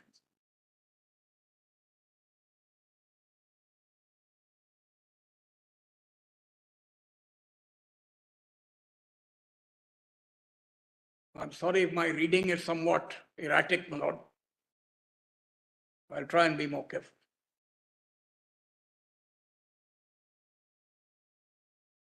Now, my lord, Delhi University in this pleading has neither denied nor admitted the minorities of the college. Then, my lord, it says that they argued that it was done by a foreign mission from Cambridge and therefore it was not entitled to the benefit of 31. 413, page 29, para 29. Then, my lord, it goes through, and I'm not going to read it, my lord, because these are the factors that you take into account. The 81, a Christian missionary college came, members were in residence, the Cambridge Brotherhood wanted to establish a Christian college, then all that is mentioned and the condition to the contrary is therefore not correct. The purpose of starting the college, this is halfway down, my lord, of this paragraph, could be seen from the report of 1878 to Cambridge Brotherhood, and it states that the students, after leaving St. Stephen's Mission College, join non-Christian colleges and lose touch with Christian teachings.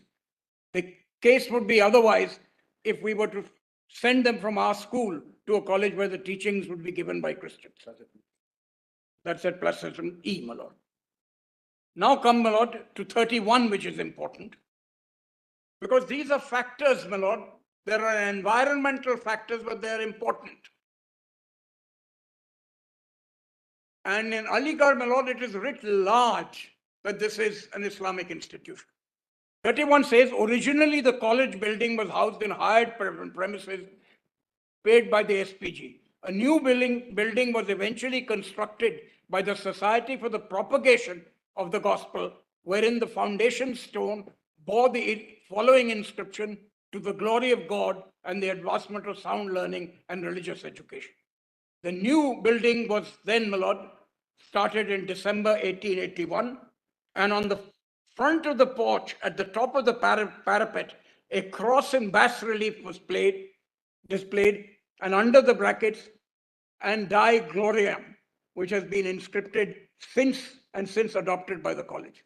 Today, the new college building campus has also a large cross on top of the main tower and the rod to perpetuate and remind the students the motive and objective of the college, the glory of God. This all emanates, my lord, from found. The primary right is found. The consequential rights, my lord, are established and administered. Now, my lord, 34 sums it up. It would thus appear that since its foundation in 1881, St. Stephen's College has apparently maintained its Christian character and would be evident from its very name, emblem, motto, establishment of a chapel, and its religious instructions in the Christian chapel for religious study. This is the scope of inquiry. Now, my lord, come to 417.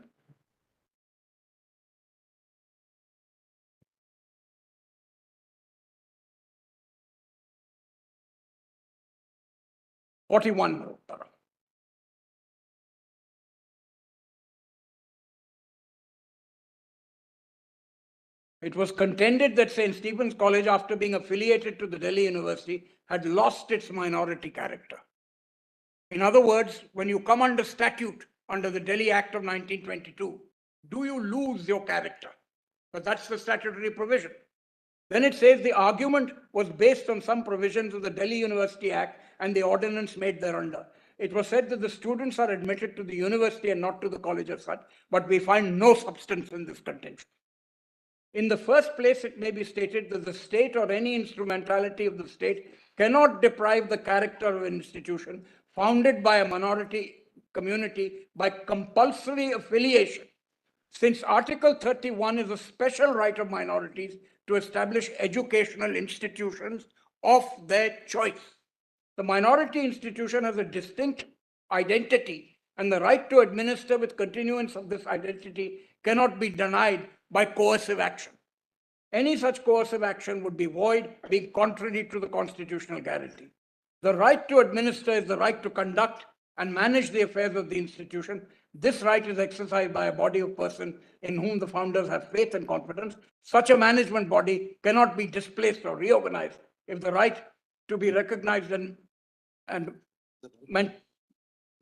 is to be recognized and maintained. So recognition doesn't stand as reasonable restrictions are permissible, but regulations should be of a regulatory character and not abridge the right under 31. So, my lord, here we see the intervention of statute. As a constituent college, it was by or under the Act of 1922. Then, my lord, if I may come to page 442. 422.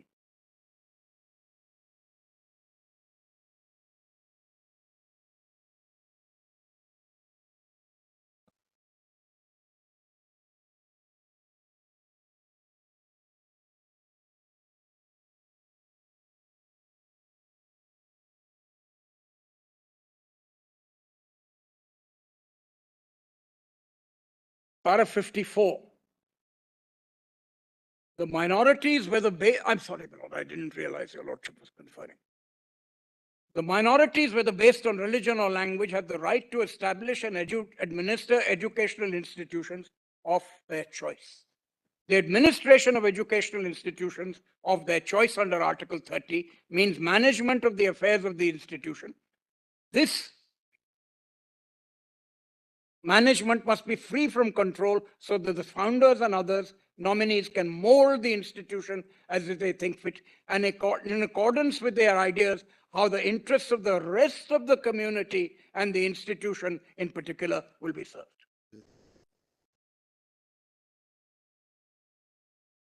Then, my lord, I would like to come. Sorry? Standards of Then, my lord, the next line, my lord, I'm sorry, the standards of education are not a part of management as such. The standard concerns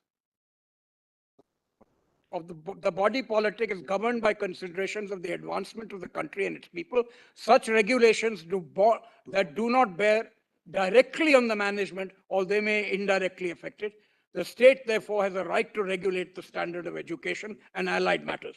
Minority institutions cannot be permitted to fall below the standards of excellence expected of educational institutions. Now, they cite the cases, my lord, which I needn't cite, because they say this is now confirmed by a string of decisions. Both the decision of Chief Justice Hidayatullah in Mother Provincial and the judgment of Justice Jagannath Shetty in St. Stephen's, they don't cite the judgment in Basha. They refer to all the other, because perhaps Basha in that sense is a little out of alignment with what was laid down in the other decisions. As you see, Justice Hidayatullah, that passage you read out, and actually para 54 is a restatement of what Justice Hidayatullah said in para 9 and 10. Absolutely. But Justice Hidayatullah refers to all the earlier cases, but doesn't refer to Basha. Lord, Basha is referred to in St. Stephen, but it doesn't do anything to it. Yes. Stephens refers to Siddharth by Bombay. Para 24, page 40. Basha is on a fact situation. Yeah. I think my learned friend is arguing his case already. Now, my lord, Basha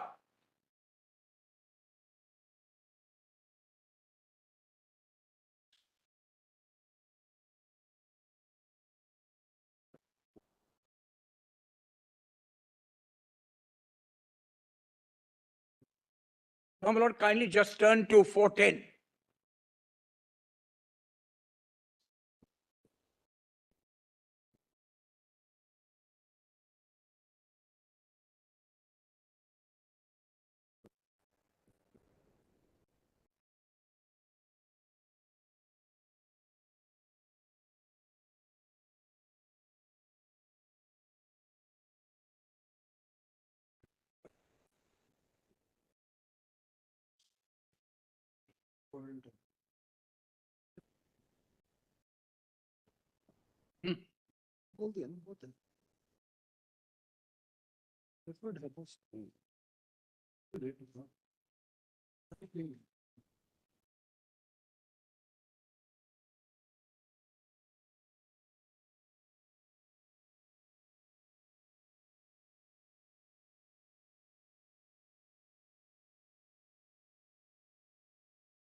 on page 410.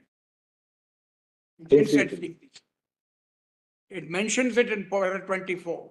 And para 25 says it's been superseded by Patro. Sarah?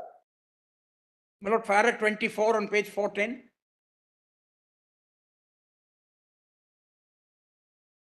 I won't read all of it, my lord, because this we've done. Then, my lord, 25. A couple of years after Aziz Basha, this court had another occasion to determine the nature of an ancient institution claiming to be minority. The decision, as per reported in Escopatra, since it appears to be in close parallel with the case at hand, it would be useful to have the contentions. Then, my lord, the contentions are there. And then, my lord, what happened in para 27?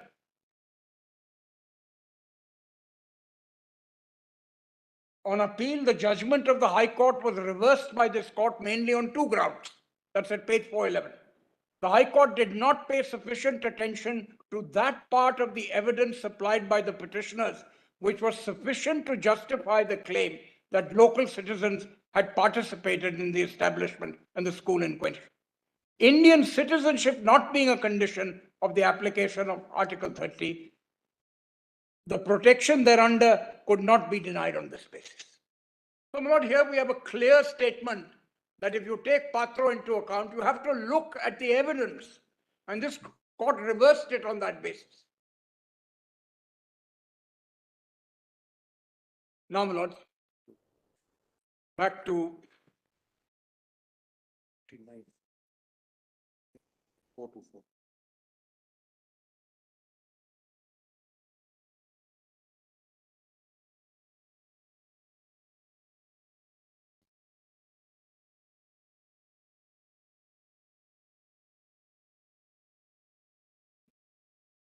may I continue, my lord? Yes.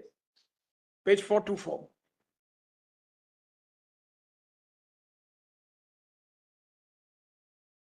Bottom of the page, paragraph 59. Lays the foundation for TMA Pi1. The need for a detailed study on this aspect is not necessary. The right of minorities, whether religious or linguistic, to administer educational institutions and the power of the state to regulate academic matters and the management is now fairly settled. So that regulation to bring it up to an excellent institution is there. The right to administer does not include the right to maladminister. The state, being the controlling authority, has the right to regulate all academic matters. Regulations which will serve the interest of students and teachers and to preserve the uniformity in standards of education among the affiliated institutions could be made. The minority institution cannot claim immunity against the general pattern or standards or general laws, such as the laws relating to law and order, health, hygiene, labor relations, social welfare legislation, contract, tort, which are applicable to all communities. So long as the basic right to management is not taken away, the state is competent to make regulatory legislation. Regulations shall not have the effect of depriving the right of minorities to educate their children in their own institution. That is a privilege which is implied by the right conferred in Article 30. 433.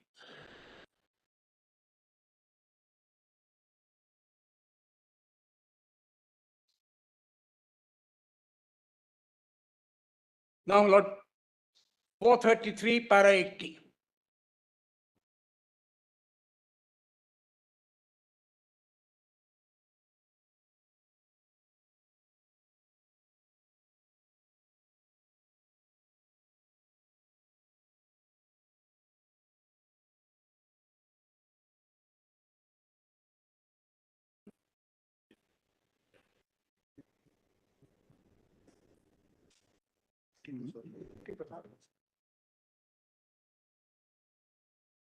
That you're not admitting only students from your And those others who resort to it. the others who resort to it. That's the important part, my Lord, of Kerala. And now here.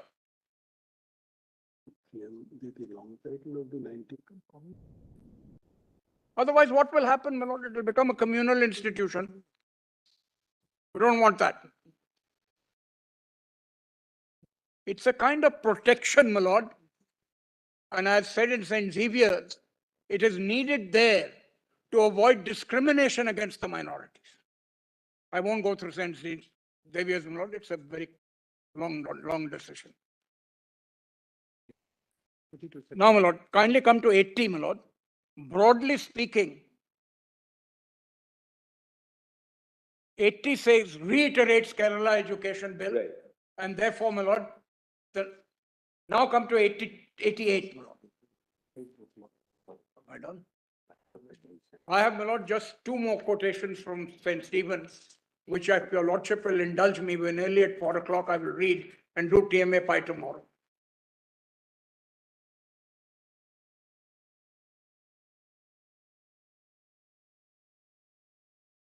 Yes. Now, my lord, 88, since the receipts of a state at 435 does not impair the rights of Article 31, the state can lay down reasonable conditions for obtaining grant and aid for its proper utilization. The state has no power to compel minority institutions to give up their rights under Article 30, and then my lord Satish by then the regulation cannot change the character of the institution. Such regulations must satisfy that dual test, my lord, of reasonableness and excellence. Reiterated here again.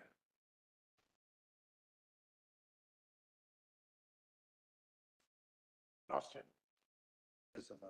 Now, my lord, kindly come to page 439. At the bottom of the page, para 102. Lord, may I just read it, my lord? Yes. Your time controllers are here, my lord.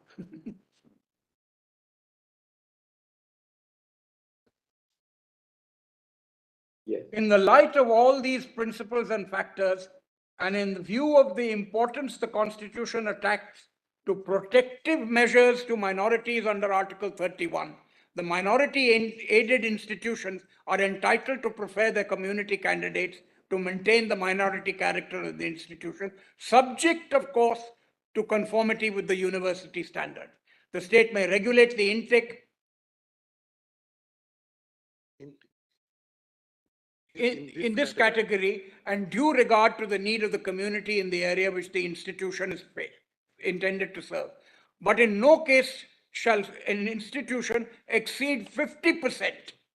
The minority institution shall make available at least 50%. Now, my lord, from trickling, we have now recognized 50%. Of course, TMIP says it depends on the nature of the institution. Just read the last but one sentence once again. Sorry, my lord. Just read that last but one sentence, paragraph 102. The state may regulate. The minority institution shall make available that bit. Yes, yes.